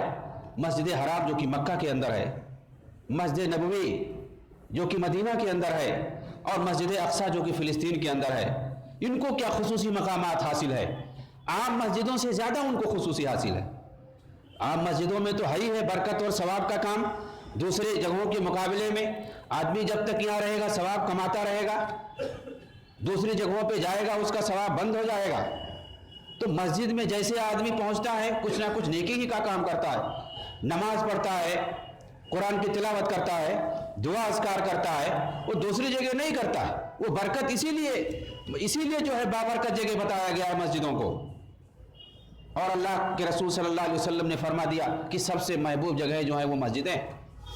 اب مسجد حرام کو کیا برکت حاصل ہے، کیا فضیلت حاصل ہے، کیا تقدس حاصل ہے؟ اللہ رب العالمین نے فرمایا ان اول بیت اضی للناس للذی ببکۃ مبارکا وہدی للعالمین، سب سے پہلا گھر جو اللہ رب العالمین کا بنایا گیا مکہ میں ہے، وہ برکت والا ہے، مبارک ہے، اور تمام عالم کے لیے ہدایت کا ذریعہ ہے۔ فیہ آیات بینات، اس کے اندر بہت ساری نشانیاں ہیں، واضح نشانیاں ہیں، واضح علامات ہیں، شعائر دین ہیں۔ مقام ابراہیم، انہیں میں سے مقام ابراہیم ہے۔ ومن دخلہ کان آمنا، وہاں جو داخل ہو جاتا ہے وہ امن و امان اور سلامتی کے ساتھ رہتا ہے، یعنی اس کا اپنا ایک حرم ہے، حدود حرم ہے، اس کے اندر جو پہنچ گیا اس کو کوئی کچھ نہیں کر سکتا ہے۔ کوئی قتل کر کے وہاں چلا جائے اس کو آپ کچھ نہیں کر سکتے، ہاں جب تک اس کو گرفتار کر کے باہر نہیں لا کے کچھ کریں گے، اندر کچھ نہیں کریں گے۔ ومن دخلہ کان آمنا، وہ امن و سلامتی کی جگہ ہے۔ وہ کس کی وجہ سے؟ خانہ کعبہ کی وجہ سے، خانہ کعبہ کی وجہ سے، اور وہاں پہ جو مقدسات ہیں ان کی وجہ سے ہے۔ اللہ رب العالمین نے یہ حرمت اور تقدس کا درجہ دیا ہے۔ اللہ کے رسول صلی اللہ علیہ وسلم نے فرمایا صلاۃ فی مسجدی ھذا خیر و افضل من 1000 صلاۃ الا المسجد الحرام فإن الصلاۃ فیہ افضل من 100,000 صلاۃ۔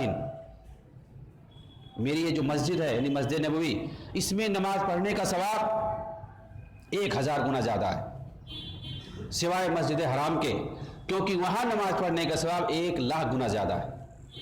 یہ خانہ کعبہ کی وجہ سے ہے، وہاں پر آدمی نماز پڑھتا ہے 1,00,000 گنا اس کو ثواب زیادہ ملتا ہے۔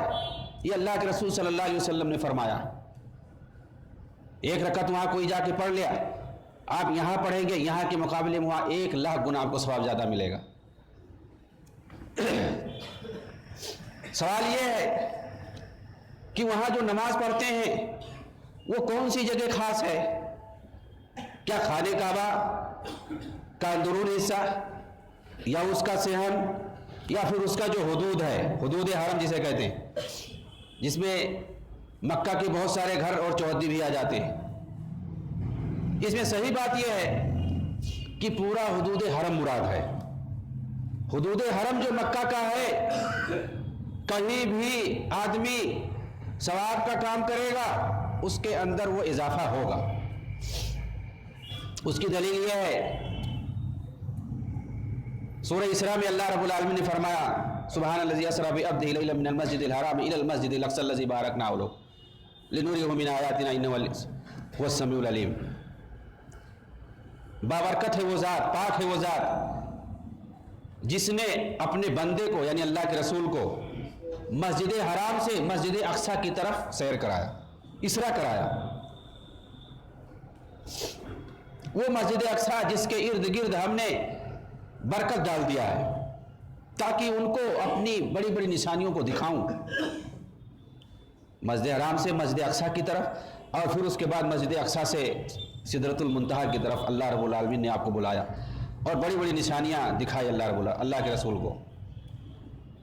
تو اس آیت کے اندر مسجد حرام کا لفظ لکھا ہوا ہے، من المسجد الحرام الی المسجد الاقصیٰ، مسجد حرام سے مسجد اقصیٰ کا سیر کرایا اللہ رب العالمین نے۔ حالانکہ حدیثوں کے اندر ہے کہ اس وقت جہاں سے آپ کو سیر کرایا گیا تھا، براق جہاں پہ آپ کو بٹھایا تھا اپنے اوپر، آپ اس وقت ام ہانی کے گھر میں تھے جو آپ کی خالہ لگتی ہے، اور وہ خانہ کعبہ کیا اس کے صحن سے بھی باہر ان کا گھر تھا، لیکن اللہ رب العالمین نے اس کو مسجد حرام میں اس کا اطلاق کیا ہے۔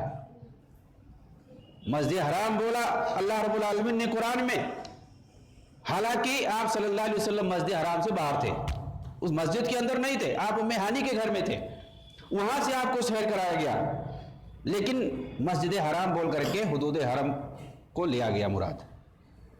تو اس یہ سمجھ میں آ رہا ہے کہ جو حدود حرم ہے، کہیں بھی آدمی اگر وہ عبادت کرتا ہے تو اس کو وہ ثواب حاصل ہوگا، اس کے لیے ضروری نہیں ہے کہ وہ خانہ کعبہ کے اندر جا کر کے عبادت کرے۔ جو حدود حرم اللہ کے رسول صلی اللہ علیہ وسلم نے مقرر کر دیا ہے، اور مکہ کے حرم جو ہے ابراہیم علیہ السلام ہی نے بنا دیا، انہوں نے ٹھہرایا ہے اس کے لیے حرم، اور اللہ کے رسول نے اپنے زمانے میں اس کے حدود کو بنا دیا ہے، تو وہ پورا علاقہ مراد ہے۔ اسی طرح سے صلح حدیبیہ کا واقعہ معلوم ہوگا آپ لوگوں کو۔ اس وقت آپ صلی اللہ علیہ وسلم 1500 صحابہ کے ساتھ جا رہے تھے عمرہ کرنے کے لیے، لیکن مشرکین مکہ نے باہر ہی حرم سے باہر روک دیا کہ مکہ کے اندر نہیں آ سکتے ہو، اور وہاں معاہدہ ہو گیا۔ آپ صلی اللہ علیہ وسلم جھگڑا نہیں کرنا چاہتے تھے، لڑائی نہیں کرنا چاہتے تھے، اور نہ ہی اس غرض سے گئے تھے، احرام کی حالت میں گئے تھے، عمرہ کرنے کی غرض سے گئے تھے، اور وہاں پہ سلو ہو گئے کہ اس سال نہیں جائیں گے، اگلے سال جائیں گے عمرہ کرنے کے لیے۔ ٹھیک ہے، حدیث کے اندر آتا ہے، واقعہ بہت لمبا ہے، جو میرا مقصد ہے کہنے کا کہ اللہ کے رسول صلی اللہ علیہ وسلم جب نماز کا وقت ہوتا تھا تو حرم کے اندر جا کر کے نماز پڑھتے تھے، اور اس کے بعد پھر واپس آ جاتے تھے اپنے خیمے کے اندر۔ اس سے استدلال کرتے ہیں کہ اللہ کے رسول جو حرم میں نماز پڑھنے کا ثواب ہے، عبادت کرنے کا ثواب ہے، اس کو حاصل کرنے کی وجہ سے جاتے تھے۔ تو چاہے حدود حرم کے اندر آپ پڑھیں کسی بھی جگہ، کوئی ضروری نہیں ہے کہ مسجد حرام کے اندر، خانہ کعبہ کے اندر یا اس کے صحن میں پڑھیں، کہیں بھی پڑھیں گے وہ ثواب آپ کو حاصل ہوگا۔ اسی طرح سے حج کے جو مناسک اور ارکان ادا کیے جاتے ہیں، آدمی اگر حج تمتع کرتا ہے، حج افراد کرتا ہے، اس پہ قربانی واجب نہیں، لیکن حج تمتع جب کرتا ہے تو اس پہ قربانی واجب ہوتا، قربانی اسے دینی ہوتی ہے۔ آدمی حج تمتع کے ارادے سے گیا مکہ کے اندر، لیکن وہاں اس کے پاس پیسہ ختم ہو گیا، قربانی کرنے کے لیے اس کے پاس پیسہ نہیں رہے گا، اب کیا کرے گا؟ اس کے لیے جو ہے یہ سسٹم ہے کہ وہ روزہ رکھ لے، 10 دن کا روزہ رکھ لے، وہ کفارے کے طور پر 10 دن کا اگر روزہ رکھ لے تو قربانی کی جگہ پہ پورا ہو جائے گا۔ قرآن کے اندر ہے 3 جگہ جو ہے 3 دن مکہ میں روزہ رکھ لے، اور جب اپنے گھر واپس آئے تو 7 دن اپنے گھر پہ روزہ رکھ لے، وہ سب آتو نظارہ جات، 7 دن اپنے گھر پہ آ کے روزہ رکھ لے۔ اور پھر اس کے بعد اللہ رب العالمین نے فرمایا ذالک لمن لم یکن اہلہ حاضر المسجد الحرام، یہ حکم ان لوگوں کے لیے ہے خاص جو مسجد حرام کے رہنے والے نہیں ہیں، جو مسجد حرام سے باہر رہتے ہیں۔ مسجد حرام میں کون رہتا ہے؟ یہاں اہلہ مسجد حاضر المسجد الحرام سے مراد مکہ، اہل مکہ مراد ہے، یعنی مکہ والوں کے لیے حکم نہیں ہے، پورا مکہ شہر مراد، مکہ والوں کے علاوہ دوسرے شہر میں جو لوگ رہتے ہیں ان کے لیے حکم آئی ہے، ورنہ مکہ والوں کے لیے نہیں ہے۔ تو اس سے بھی پتہ چلا کہ مسجد حرام کا کوئی خاص جگہ نہیں، بلکہ پورا حدود حرم مراد ہے۔ اسی طرح سے دوسرا اس میں یہ سوال پیدا ہوتا ہے کہ کیا کوئی بھی کام کرنے سے، نیکی کا کام کرنے سے اس کے اندر اضافہ ہوگا 1 لاکھ گنا، یا صرف جو ہے جو نس ہے، نماز پڑھنے کے لیے جو اللہ کے رسول نے فرمایا ہے کہ نماز پڑھیں گے تو 1,00,000 گنا اضافہ ہوگا، تو نماز اس کے ساتھ خاص ہے۔ یا کوئی بھی نیکی کا کام آدمی کرے، صدقہ خیرات کرے یا اور کوئی کام کرے نیکی کا کام، تو اس کو وہ ثواب حاصل ہوگا، 1,00,000 گنا ثواب ملے گا۔ تو اس کا یہی جواب ہے کہ ہاں، کوئی بھی نیکی کا کام وہاں حرم کے اندر کرے گا، حرم مکی کے اندر، تو اس کو وہی ثواب ملے گا جو نماز کے لیے اللہ کے رسول صلی اللہ علیہ وسلم نے بتلائی ہے۔ اللہ رب العالمین نے قرآن کریم کے اندر فرمایا وَمَن يُرِدْ فِيهِ بِإِلْحَادٍ بِظُلْمٍ نُذِقْهُ مِنْ عَذَابٍ أَلِيمٍ۔ وَمَن يُرِدْ فِيهِ بِإِلْحَادٍ، بہت سخت ہے یہ آیت۔ اللہ رب العالمین نے حرم مکی کے تعلق سے فرمایا اس کی عظمت اور حرمت کا کتنا مقام ہے، خانہ کعبہ کا کتنا مقام ہے، اس آیت سے آپ سمجھ سکتے ہیں۔ اللہ رب العالمین نے فرمایا کہ جو شخص حرم مکی کے اندر وَمَن يُرِدْ فِيهِ بِإِلْحَادٍ بِظُلْمٍ، وہاں پر کوئی ظلم کرنے کا ارادہ بھی کرے گا، ہم اس کو دردناک عذاب سے دوچار کریں گے۔ حالانکہ اصول یہ ہے، قاعدہ یہ ہے، اسلامی شریعت کے اندر قاعدہ یہ ہے، جیسا کہ حدیثوں کے اندر آیا ہے صحیح مسلم کے اندر، کہ بندہ جب نیکی کا ارادہ کرتا ہے تو اللہ رب العالمین اس پر 1 اجر اور 1 ثواب لکھ دیتا ہے، اور جب وہ نیکی کر لیتا ہے تو 10 گنا بڑھا کر کے اس کا ثواب دیتا ہے اللہ تعالیٰ۔ لیکن اگر کوئی بندہ اپنے دل کے اندر کسی برائی کرنے کا ارادہ کرتا ہے تو اس کے خلاف کوئی جو ہے گناہ نہیں لکھا جاتا ہے جب تک کہ وہ اس برائی کو کر نہ لے۔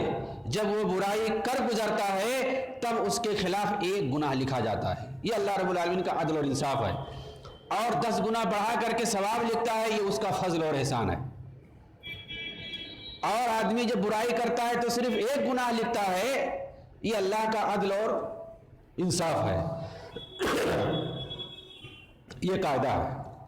لیکن دیکھیے یہاں پر مکہ، حرم مکی، خانہ کعبہ کی فضیلت اور اس کی حرمت اور تقدس کا کیا مقام ہے کہ وہاں پر اگر آدمی ارادہ بھی کرے گا تو بھی وہ گناہ لکھا جائے گا، بلکہ اللہ رب العالمین نے فرمایا ہے کہ دردناک عذاب سے ہم اسے دوچار کریں گے۔ یعنی وہاں گناہوں کا ارادہ بھی اگر ہو گیا تو بھی اللہ رب العالمین پکڑے گا۔ اس کا مخالف مفسرین نے لکھا ہے کہ وہاں پر کوئی بھی نیکی کا کبھی کام کرے گا تو اللہ رب العالمین خوش ہو کر کے اس کی نیکیوں کو بڑھائے گا۔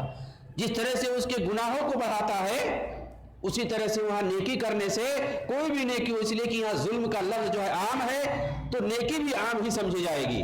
کوئی بھی ظلم کا کام، کوئی بھی برائی یا کوئی بھی غلط کام کرنے کا حرم کے اندر اگر کوئی ارادہ کرے گا تو اللہ رب العالمین اس پر اس کی گرفت کرے گا۔ حالانکہ دوسری جگہوں پہ ارادہ کرنے سے گرفت نہیں ہوتی ہے، پکڑ نہیں ہوتی ہے، یہ عام قاعدہ ہے۔ اگر آدمی کوئی برائی کرنے کا ارادہ کر لے دل میں، اس پہ کوئی گرفت نہیں ہے جب تک کہ کرے گا نہیں، کرے گا تب پکڑ ہوگی۔ آدمی ارادہ کر لے کہ جاؤں گا فلاں جگہ جو ہے چوری کرنے کے لیے فلاں کی دکان میں، اگر چوری نہیں جب تک کیا ہے جب تک اس کو کوئی گناہ نہیں لکھا جائے گا۔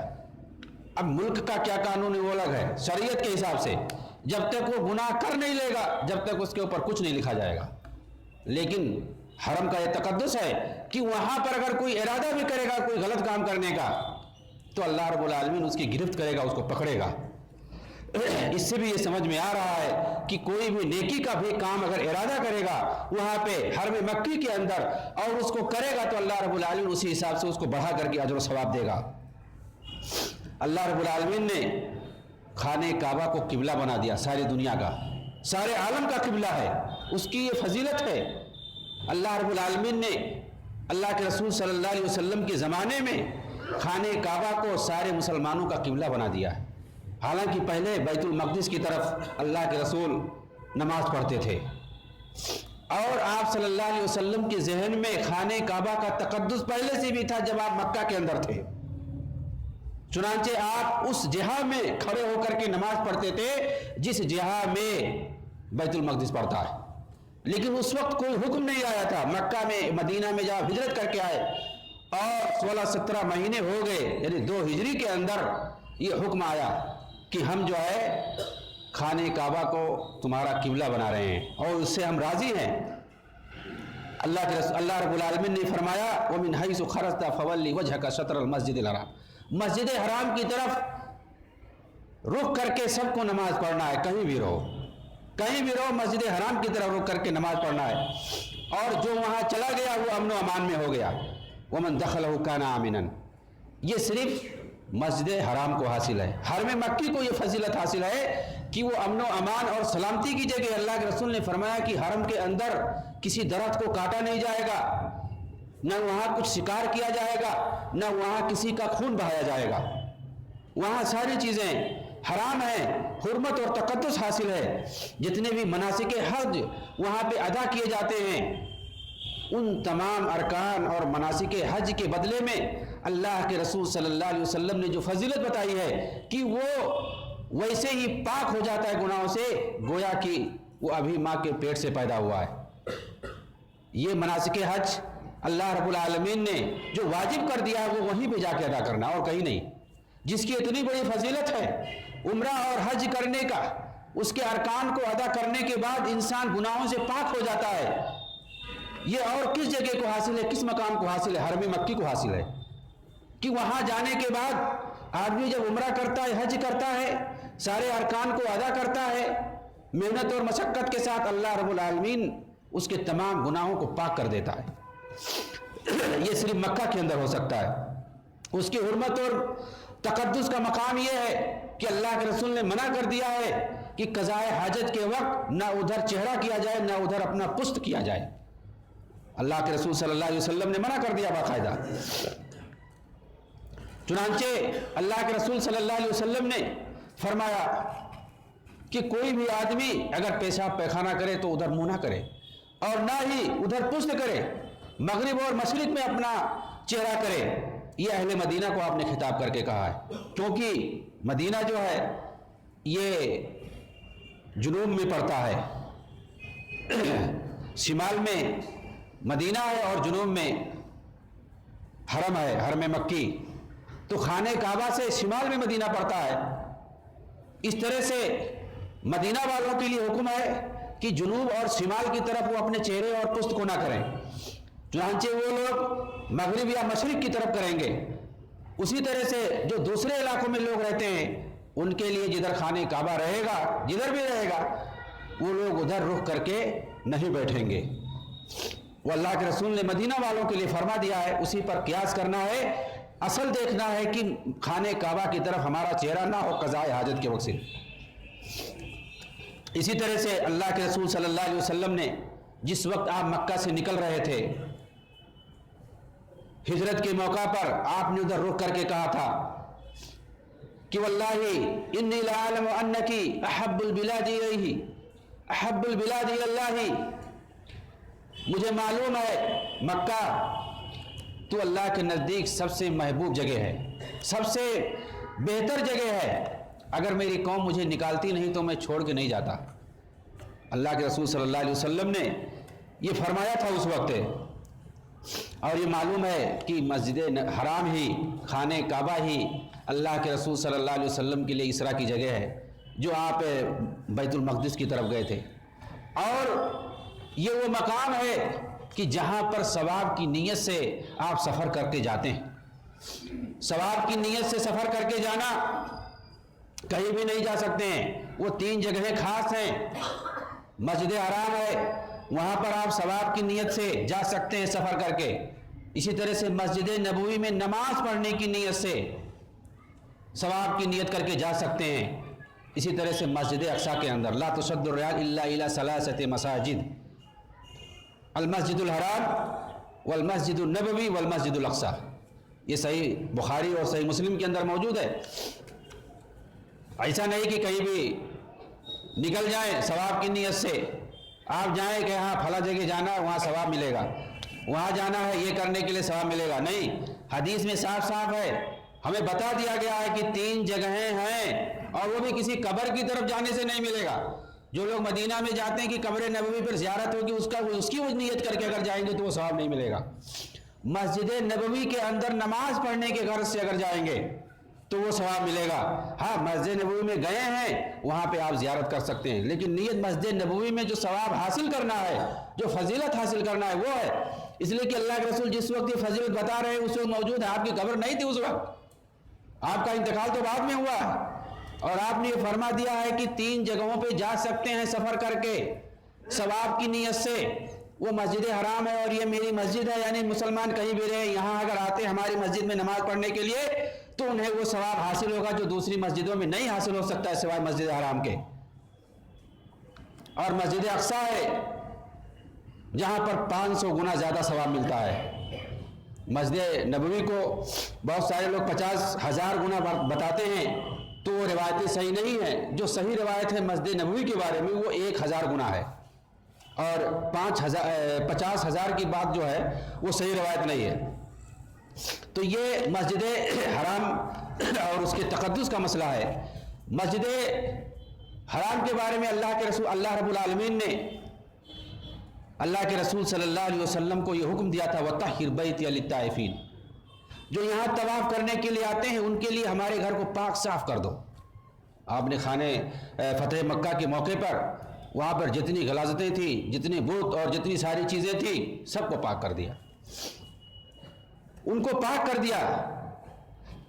اور اللہ رب العالمین نے لوگوں کے اندر وہ جذبہ اور وہ محبت پیدا کر دی خانے کعبہ کے تعلق سے کہ سارے لوگوں کے دل ادھر لٹکے رہتے ہیں۔ وَإِجْعَلْنَا الْبَيْتَ مَثَابَةً لِلنَّاسِ، ہم نے لوگوں کے دلوں میں محبت پیدا کی ہے خانے کعبہ کے لیے۔ تو یہ اللہ رب العالمین نے جو محبت خانے کعبہ کے تعلق سے پیدا کر دیا ہے لوگوں کے دلوں میں، وہ اور کسی جگہ کے لیے نہیں پیدا کیا ہے۔ تو یہ خانے کعبہ کا تقدس، اس کا مقام ہے۔ اور مسجد نبوی جہاں پر اللہ کے رسول صلی اللہ علیہ وسلم نے فرمایا تھا کہ تقوی کی بنیاد پر اس کو بنایا گیا ہے، اور اس کے اندر جو نماز پڑھنے آتا ہے اس کو اللہ رب العالمین 1000 گنا زیادہ ثواب دیتا ہے۔ اور خاص طور سے مدینہ کے حرم کے بارے میں اللہ کے رسول صلی اللہ علیہ وسلم نے فرمایا کہ مکہ کو حرام قرار دیا ہے ابراہیم علیہ السلام نے، مدینہ کو میں حرام قرار دیتا ہوں۔ یعنی جیسی حرمت مکہ کو حاصل ہے میری وجہ سے مدینہ کو بھی حاصل ہے۔ اللہ کے رسول صلی اللہ علیہ وسلم نے فرما دیا المدینہ حرم ما بین عیر و ثور، عیر اور ثور یہ دونوں پہاڑی ہیں، کہہ دیا کہ ان دونوں کے بیچ میں مدینہ کا جو حصہ ہے وہ حرم ہے، اس کو حرمت اور تقدس حاصل ہے۔ اور اسی طرح سے ما بین لابتین کا لفظ ہے، دونوں حرہ جو ہے حرہ شرقیہ اور حرہ غربیہ، یعنی مشرق سے مغرب میں 2 پتھریلی کالی زمینیں ہیں، ان کو حرہ کہتے ہیں، ان دونوں کے بیچ میں، اور اسی طرح سے شمال اور جنوب کے اندر جو پہاڑی ہے ثور اور عیر، ان دونوں کے بیچ میں چاروں طرف سے اس کا بھی حد متعین ہے، اس کے بیچ میں مدینہ کا حرم ہے۔ اللہ کے رسول صلی اللہ علیہ وسلم نے فرما دیا من آوی فیہ محدثا، اس کے اندر کوئی آدمی کسی مجرم کو اگر پناہ دے گا تو اس کے اوپر اللہ رب العالمین کی طرف سے لعنت ہو، اللہ رب العالمین کی طرف سے، فرشتوں کی طرف سے، تمام انسانوں کی طرف سے لعنت ہوگی۔ تو مدینہ کے اندر بھی وہ تقدس حاصل ہے۔ آپ صلی اللہ علیہ وسلم نے فرمایا اللہم بارک لنا فی مدینتنا، اللہ تعالیٰ تم میرے مدینے کے اندر برکت عطا کر دے، وفی مدنا وفی سائنا، اور یہاں پہ جو ناپ تول کے آلے ہیں مد اور سا جسے کہتے ہیں اس کے اندر برکت پیدا کر دے، حتیٰ کہ مدینہ کی سرزمین اس کی مٹی کے اندر برکت ہے، وہاں کی جو عظمت ہے، وہاں کے عجوہ کھجور کے بارے میں اللہ کے رسول صلی اللہ علیہ وسلم نے فرمایا باقاعدہ مدینہ کا نام لے کر کے من تسبح بسبع تمرات عجوة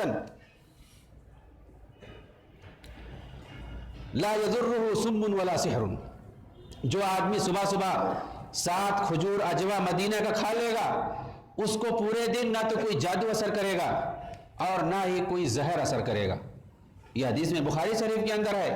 اس کے اندر کوئی خصوصیت ہوگی، وہاں کی مٹی کے اندر اس پر تحقیقیں ہوئی ہیں سائنس کے ذریعے سے کہ آخر مدینہ کے عجوہ کھجور میں وہ کون سی صفت ہے، وہ کون سی برکت ہے، کون سی خوبی ہے جس کی بنیاد پر اگر اس کو کھا لیا جائے تو کوئی جادو کا اثر نہیں ہوگا اور نہ کوئی زہر کا اثر ہوگا، 7 اگر عدد کھا لیا جائے۔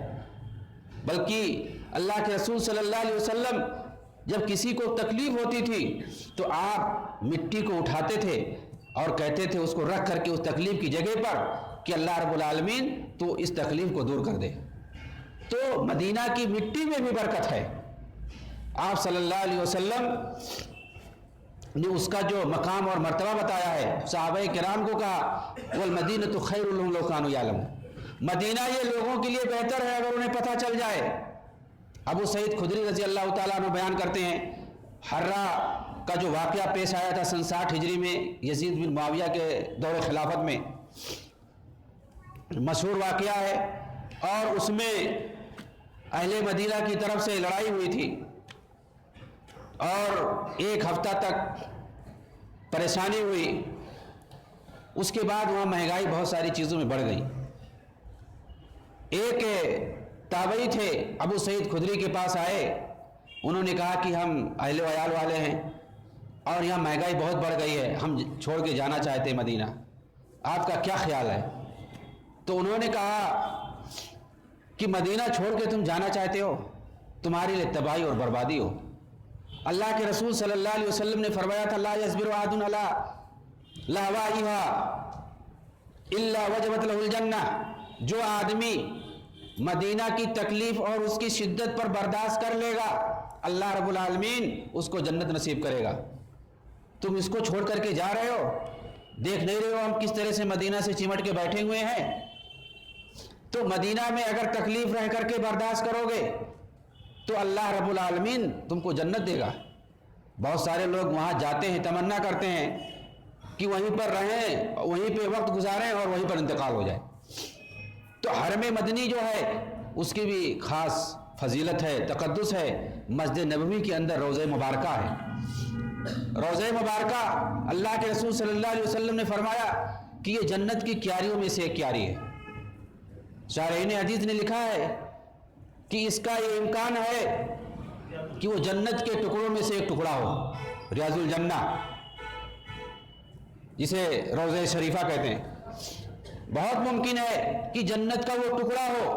اللہ کے رسول نے فرما دیا ما بین بیتی و منبری روضۃ من ریاض الجنہ، میرے گھر اور منبر کے بیچ میں جو حصہ ہے، اس طرح سے یہ جو مسجد ہے تقریباً اس سے یا کچھ زیادہ ہی وہ جگہ ہوگی، یہ اندر کا حصہ، یہ جگہ جنت کی کیاریوں میں سے ایک کیاری ہے۔ شارحین حدیث نے لکھا ہے بہت ممکن ہے کہ جنت کی کیاری میں سے ایک ٹکڑا ہو جنت کا ایک، اور یہ بھی ممکن ہے کہ قیامت کے بعد جب لوگ جنت میں جائیں گے تو اس جگہ کو وہاں پر لے جایا جائے جنت کے اندر، ابھی تو نہیں ہے لیکن اس کو جنت میں اس جگہ کو رکھا جائے، شامل کیا جائے۔ تو وہ روضہ شریفہ جس کو جنت کا ٹکڑا بتایا گیا ہے وہ مسجد نبوی کے اندر ہے۔ تو اس طرح سے اللہ کے رسول صلی اللہ علیہ وسلم نے فرمایا تھا کہ مدینہ کے اندر کوئی دجال اور اسی طرح سے طاعون داخل نہیں ہو سکتا ہے، کوئی طاعون کی بیماری یا دجال نہیں داخل ہوگا۔ مدینہ کے کونے کونے پر فرشتے لگے ہوئے ہیں جو اس کی حفاظت کر رہے ہیں، اور جب دجال نکلے گا اس وقت مدینہ کے اندر 3 بار زلزلہ آئے گا، جتنے عقیدے کے کمزور اور منافق لوگ ہوں گے وہ سب نکل جائیں گے، اور اس طرح سے مدینہ مومنوں کے ساتھ خالص ہو جائے گا۔ چنانچہ اس وقت تو ہم نہیں کہہ سکتے کہ وہاں سارے لوگ خالص مومن ہیں، کیونکہ وہاں بہت بڑا علاقہ ہے جہاں بہت سارے شیعہ روافض بھی رہتے ہیں جو انتہائی خبیث قسم کے لوگ ہیں، مدینہ ہی میں رہتے ہیں۔ تو یہ تو نہیں کہا جا سکتا، اسی لیے حدیث کے اندر آیا ہے کہ جب دجال نکل کے آئے گا اس وقت جو ہے وہ مدینہ میں داخل ہونے کی کوشش کرے گا، اس کو ہر طرف فرشتے دکھیں گے، وہ نہیں اندر جا سکے گا۔ اس وقت جو ہے زلزلہ آئے گا 3 مرتبہ، جتنے کمزور عقیدہ والے منافق قسم کے لوگ ہوں گے وہ سب بھاگ جائیں گے مدینہ سے نکل کر کے، اور صرف خالص مومن مدینہ کے اندر بچیں گے۔ تو یہ مدینہ کی فضیلت ہے کہ مدینہ کو چھوڑ کے نہیں جانا چاہیے جو لوگ وہاں پہ رہتے ہیں۔ اللہ کے رسول صلی اللہ علیہ وسلم نے ہدایت فرمائی۔ مسجد اقصی جو کہ فلسطین کے اندر ہے، اس کو اللہ رب العالمین نے نبی صلی اللہ علیہ وسلم کو وہاں اسرا کرایا اور پھر وہاں سے معراج کرایا۔ وہ مسجد اقصی جس کو داؤد علیہ السلام نے بنایا تھا، پھر اس کی تجدید سلیمان علیہ السلام نے کی، اور اس کے بعد یہودیوں کے قبضے میں رہا، لیکن کئی مرتبہ اس کے اوپر مصیبتیں آئیں اور اسے گرا دیا گیا، چنانچہ بخت نصر نے اسے گرایا تقریباً 600 سال قبل مسیح میں، اور پھر اس کے بعد 70 عیسوی کے اندر رومی بادشاہ نے گرایا، یعنی 2 مرتبہ اس کے اندر تباہی ہوئی، مسجد اقصی کو ختم کر دیا گیا، لیکن بعد میں مسلمانوں نے اسے بنوایا۔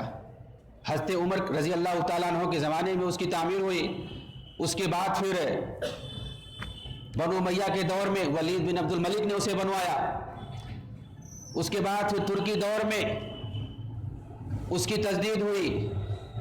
تو مسجد اقصی اپنے کئی ادوار سے گزرا ہے، اور نبی عمر بن خطاب رضی اللہ تعالیٰ عنہ کے دور سے لے کر کے آج تک وہ یعنی 1948 تک مکمل طور سے مسلمانوں کے قبضے میں تھا، یعنی 7ویں صدی عیسوی سے لے کر کے 20ویں صدی عیسوی تک تقریباً 1000 سال تک مسلمانوں کے قبضے میں تھا۔ بیچ میں 90 سال اگر گھٹا دیا جائے، اس لیے کہ عیسائیوں کا قبضہ ہو چکا تھا اس وقت، وہ جو ہے 11ویں صدی عیسوی ہے۔ صلیبیوں نے یورپ سے قبضہ کیا تھا، آ کر کے بہت سارے حملے کیے تھے، لیکن 80-90 سال کے بعد صلاح الدین ایوبی نے اسے آزاد کرا لیا ان سے 1187 عیسوی کے اندر۔ تو وہ 90 سال کو اگر نکال دیا جائے تو 7ویں صدی عیسوی سے لے کر کے 1948 تک یہ مسلمانوں کے قبضے میں رہا ہے۔ اور اگر وہاں پر 1915 کے اندر اگر انگریزوں کا قبضہ ہو گیا تھا 1915 کے اندر، لیکن مسجد اقصی کو بیت المقدس کو مسلمانوں کے انڈر میں ایک اوقاف بنا کے دے دیا تھا انگریزوں نے، یعنی انہوں نے مسجد اقصی پہ قبضہ نہیں کیا تھا انگریزوں نے، بلکہ ایک المجلس الاسلامی العالمی بنا کر کے، اس وقت جو امین حسینی کر کے تھے ان کو اس کا امیر بنا کر کے، سیکریٹری بنا کر کے ان کے قبضے میں دے دیا تھا کہ یہ تم لوگوں کا ہے۔ اور انہوں نے جو کچھ 1967 میں 69 کے اندر یہودیوں نے اس میں آگ لگانے کی کوشش کی تھی مسجد اقصی کے اندر، اور اسی وقت جو ہے OIC جو اس وقت 57 ممالک جو مسلمان ہیں ان کی جو بہت بڑی تنظیم ہے، سارے مسلم ممالک کے لوگ بیٹھ کر کے ہنگامی طور پر میٹنگ کرتے ہیں اور سال میں کرتے ہیں، کوئی اس طرح سے معاملہ پیش آئے مسلمانوں کے تعلق سے اور خصوصی طور پہ فلسطین کے تعلق سے، مسجد اقصی کے تعلق سے، اور وہاں پہ مشورے ہوتے ہیں۔ یہ اسی موقع پر ہوا تھا 1969 کے اندر، جب مسجد اقصی کے اندر کسی یہودی نے آگ لگا دی تھی اور اس کو جو ہے جلانے کی کوشش کی تھی۔ ابھی گزشتہ سال 2016 کے اندر مسجد اقصی کو جو ہے اسرائیلیوں نے، یہودیوں نے اس کو بند کر دیا تھا، 1 دن تک ان کا پلان تھا بند کر دیں، دیکھتے ہیں مسلمان اعتراض کرتے ہیں، لیکن جو ملک سلمان ہے انہوں نے ڈائریکٹ اس میں تدخل کیا، مداخلت کر کے اس کو کھلوایا۔ تو مسجد اقصی ہو یا مسجد نبوی ہو یا مسجد حرام ہو مکہ کا، مسلمانوں کو جو تقدس اور احترام کرنا چاہیے اور جو ہمیں اس کے تعلق سے اپنی قربانیاں دینا چاہیے اور تعلق سے میثر دینا چاہیے، وہ کیا ہم اپنا کردار ادا کر رہے ہیں یا نہیں کر رہے ہیں؟ دشمنان اسلام تو بھرپور کوشش کر رہے ہیں، اور خاص طور سے جنہیں ہم اپنا مسلمان سمجھتے ہیں شیعوں کو، بہت سارے لوگ کہیں گے نہیں ان کو مسلمان کہنا چاہیے، ان کو جو ہے اپنا بھائی سمجھنا چاہیے۔ ان لوگوں کا کیا خیال ہے؟ کیا وہ لوگ مسجد اقصی کے بچانے کے لیے لڑ رہے ہیں یا وہ اپنے جو ہے شیعیت کو پھیلا رہے ہیں؟ وہ مسجد اقصی کے لیے کبھی نہیں لڑ رہے۔ اگر ایسا ہوتا تو اسرائیل سے اندر سے دوستی نہیں کرتے، اگر ایسا ہوتا تو رافضی اور شیعہ یمن کے سائیڈ سے خانہ کعبہ پر میزائل نہیں پھینکتے، ایسا کبھی نہیں ہو سکتا تھا۔ اگر ایسا ہوتا تو کئی مرتبہ شیعوں نے حرم کے اندر، مسجد حرام کے اندر اور وہاں پر جو ہے قبضہ کرنے، فساد مچانے کی کوشش کی ہے۔ ایران سے آئے ہوئے حاجیوں نے مکہ کے اندر کئی مرتبہ شر و فساد مچانے کی کوشش کی ہے، اور یہ 2 سال پہلے 2015 کا تو مشہور واقعہ ہے، جس کے بعد ایرانیوں کو روک دیا گیا کہ وہ حج کرنے نہیں آ سکتے ہیں۔ تو وہ لوگ وہاں پہ آ کر کے اپنا فتنہ و فساد کرتے ہیں۔ وہاں پر تمام مسلمانوں کا جو نعرہ ہوتا ہے، تلبیہ ہوتا ہے، اللہم لبیک اللہم لبیک ہوتا ہے، لیکن وہ آ کر کے لبیک یا حسین کہتے ہیں، یعنی ان کا وہاں پر تلبیہ ہی الگ ہے۔ وہ حسین کو پکارتے ہیں، لوگ ایک اللہ رب العالمین کو پکارتے ہیں، لیکن وہ لوگ آ کر کے لبیک یا حسین کہتے ہیں۔ یعنی ان کا مقصد ہوتا ہے فتنہ برپا کرنا۔ مسجد نبوی کے اندر ان کو جانے سے کوئی فائدہ نہیں ہے، نہ وہ کوئی مقصد وہاں سمجھتے ہیں۔ ان کو صرف یہ مقصد ہے کہ وہاں پہ بقیع کے اندر ان کے اماموں میں سے ایک امام ہیں، ان کو چاہے وہ امام حسن رضی اللہ تعالیٰ عنہ جن کو امام مانتے ہیں، حسن رضی اللہ تعالیٰ عنہ کی قبر ہے وہاں پہ، اس کی وجہ سے وہ جاتے ہیں، ورنہ مدینے کی ان کے یہاں کوئی اہمیت نہیں ہے۔ خمینی نے جب عراق سے لڑائی چل رہی تھی، اس نے صاف اپنا مقصد ظاہر کیا تھا کہ عراق جو ہے یہ ہمارے راستے کا روڑا ہے، ورنہ ہمارا اصل مقصد جو ہے حرمین پہ قبضہ کرنا ہے اور وہاں پر جو ہے اپنا جھنڈا لہرانا ہے، اور مدینہ پر قبضہ کر کے وہاں سے جو ہے ابو بکر اور عمر کی قبروں کو نعوذ باللہ اکھاڑ کے پھینک دینا ہے، اور ان کو جو ہے ان کی لاش کو نکال کر کے سولی دینا ہے۔ یہ اس نے اپنے جو ہے باطن خبیث عقیدے کا اظہار کیا تھا۔ وہ یہی وجہ ہے کہ جو عراق اور ایران کی لڑائی ہو رہی تھی، سعودی جو ہے عراق کا پورا مدد کیا تھا، پورا ساتھ دیا تھا، اور پھر اس کے بعد عراق جو ہے وہ جیت گیا تھا اس لڑائی کے اندر۔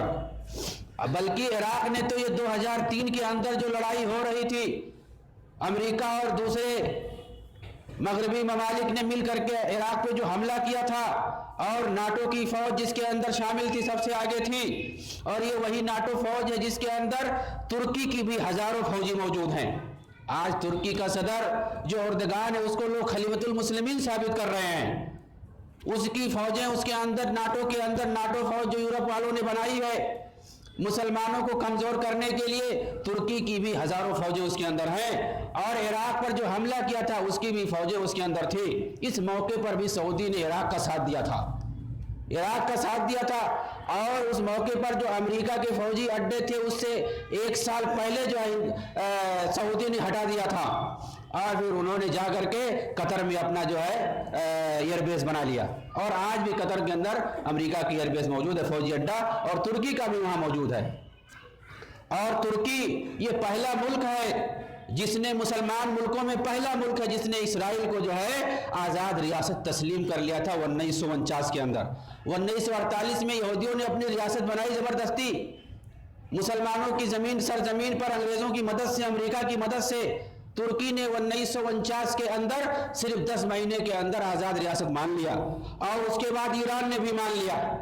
اس وقت وہاں پر شاہی حکومت تھی، 1979 کے اندر وہاں پر جو ہے یہ خمینی کی حکومت آئی ہوئی ہے۔ اس کے بعد ان لوگوں کا جو طریقہ ہے، یہ پورا ان کا عقیدہ ہے کہ تمام عالم اسلامی کے اندر ہماری حکومت ہونی چاہیے، اور جتنے سنی مسلمان ان کو ختم کرنا، یہ ان کا باطن عقیدہ ہے۔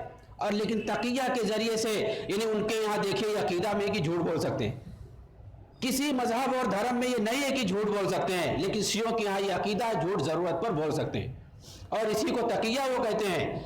وہ سامنے گرچہ آپ کا کسی مقصد کے تحت احترام کرتے ہوں، لیکن ان کے یہاں یہ اصول ہے کہ سنیوں کو قتل کرنا ثواب کا کام ہے۔ خمینی نے جو الحکومت الاسلامیہ کتاب لکھی ہے اس کے اندر اس نے صراحت کیا باقاعدہ، تو ان کے یہاں سنی مسلمانوں کی کوئی حیثیت نہیں، جو اہل سنہ یعنی شیعہ میں سے جو نہیں ہے، جو ان کے عقیدوں پر نہیں چلتے ہیں، جو ان کا جو اثنا عشری جو عقیدہ ہے، 12 اماموں کو جو مانتے ہیں، جن کو ولایت کا درجہ دیتے ہیں، اگر اس کو کوئی نہیں مانتا ہے، امام غائب کو جو نہیں مانتا ہے، ان کے عقیدے پہ جو نہیں چلتا ہے، اس کو وہ لوگ کافر سمجھتے ہیں، اور کافر کو قتل کرنا ان کے یہاں ثواب کا کام ہے۔ حالانکہ یہ بھی غلط ہے، کافر کو قتل کرنا ثواب کا کام نہیں ہے، کسی بھی انسان کو قتل کرنا ثواب کا کام نہیں ہے۔ تو شیعوں نے یہ پورا پلان بنایا ہوا تھا کہ عالم اسلامی پر ہمیں قبضہ کرنا ہے، اور وہ لوگ تو باقاعدہ اعلان کرتے ہیں، ان کے فوجی، ان کے جو جنرل اور کرنل ہیں سب، چاہے وہ قاسم سلیمانی ہو یا وہاں کا وزیر دفاع ہو یا کوئی بھی ہو، وہ تو بباغ دہل کہتے ہیں کہ ہم نے بیروت پر قبضہ کیا ہے، بغداد پہ قبضہ کیا ہے، دمشق پہ قبضہ کیا ہے، یمن کے صنعاء پہ قبضہ کیا ہے، بس اب ایک جگہ باقی رہے گی وہ ریاض ہے۔ اس طرح سے پورے جزیرۃ العرب کے اندر، پورے مشرق وسطیٰ کے اندر، بلکہ پورے عالم اسلامی پر ہمارا قبضہ ہوگا۔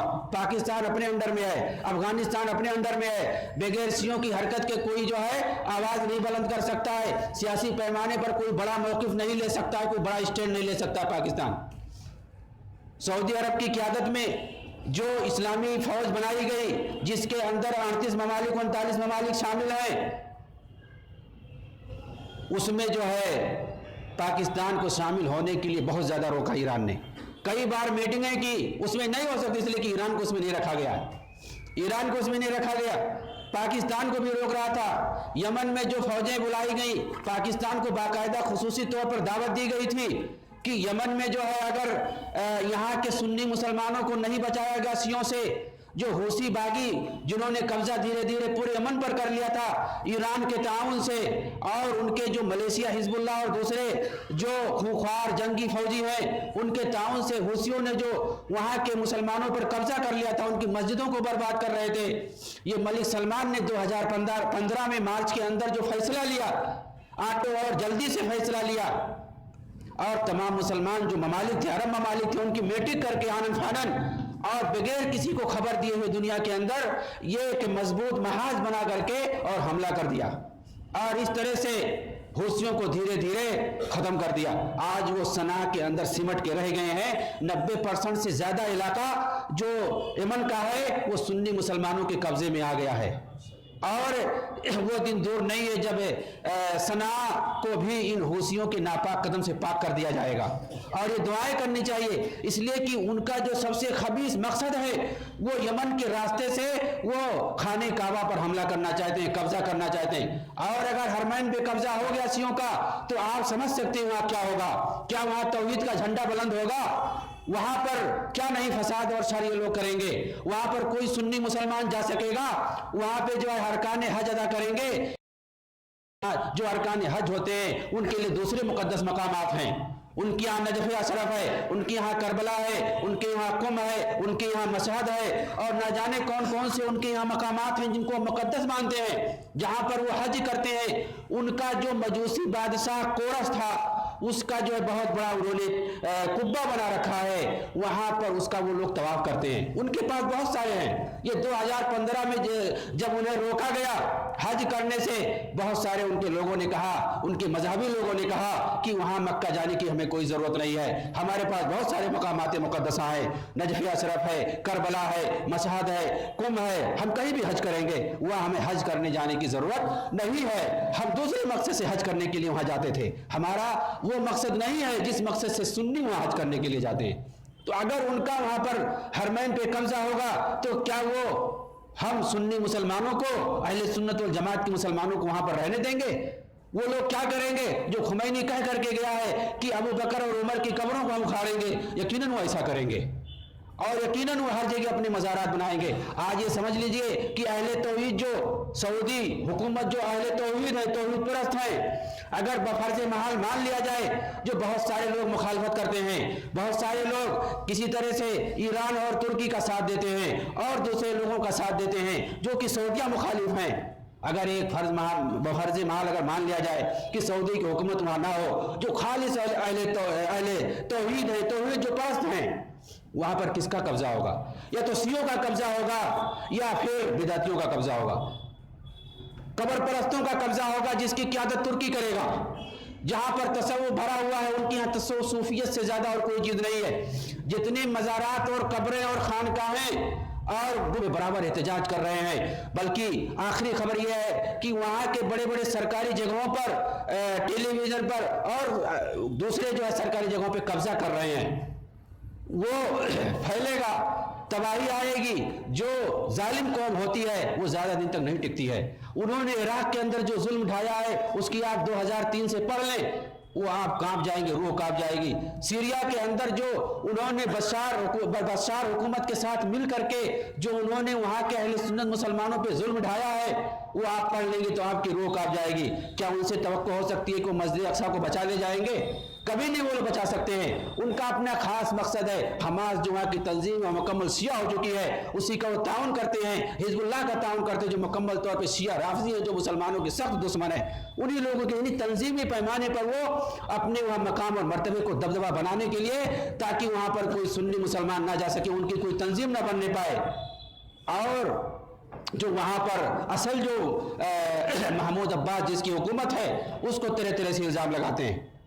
اللہ رب العالمین سے دعا ہے کہ اللہ رب العالمین ہمیں جو مقامات مقدسہ ہیں ان کی اہمیت کو سمجھنے کی توفیق عنایت فرمائے، اور ان کے بچنے اور بچانے کی حتی الامکان دعاؤں میں یاد کرنا چاہیے، اور ان کے لیے کوشش کرنا چاہیے، اور عوام میں ہمیں پیغام پہنچانا چاہیے کہ سعودیہ جو اس وقت جو ہے حرمین کے حفاظت کے لیے ایک رحمت سے زیادہ، رحمت سے کم نہیں ہے۔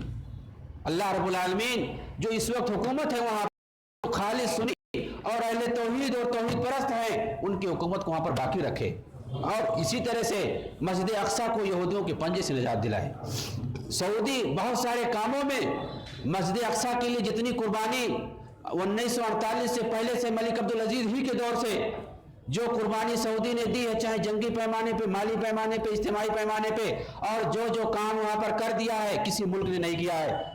سعودیہ کے فوجیوں کی قبریں وہاں پہ 1948 میں جو وہاں گئے تھے لڑنے کے لیے، ہمارے آج بھی ان کی قبریں وہاں پہ ہیں، اور باقاعدہ وہاں کے حکمرانوں کی جو تنخواہیں ہوتی ہیں باقاعدہ سعودی ملک دیتا ہے، ان کی تنخواہوں کو دیتا ہے، لیکن وہ ظاہر نہیں کرتا ہے، لوگ اس کو پھیلاتے نہیں ہیں، میڈیا میں ساری چیزیں نہیں آتی ہیں، سیو کا غلبہ ہے ساری چیزوں پر میڈیا پہ۔ ایران میں کیا کچھ تباہی ہو رہی ہے وہ نہیں میڈیا میں آ رہا ہے، آپ نہیں اخبار میں پڑھتے ہوں گے کہ یہ فلاں فلاں ہو رہا ہے۔ وہی چیز عرب ممالک خصوصاً سعودی میں ہوتا تو سارے پیپر والے، ٹیلی ویژن والے اس پہ ڈیبیٹ کرتے، اس پہ جو ہے ایک سے ایک جو ہے آرا اور مشورہ دیتے، ایک سے ایک جو ہے رہتا۔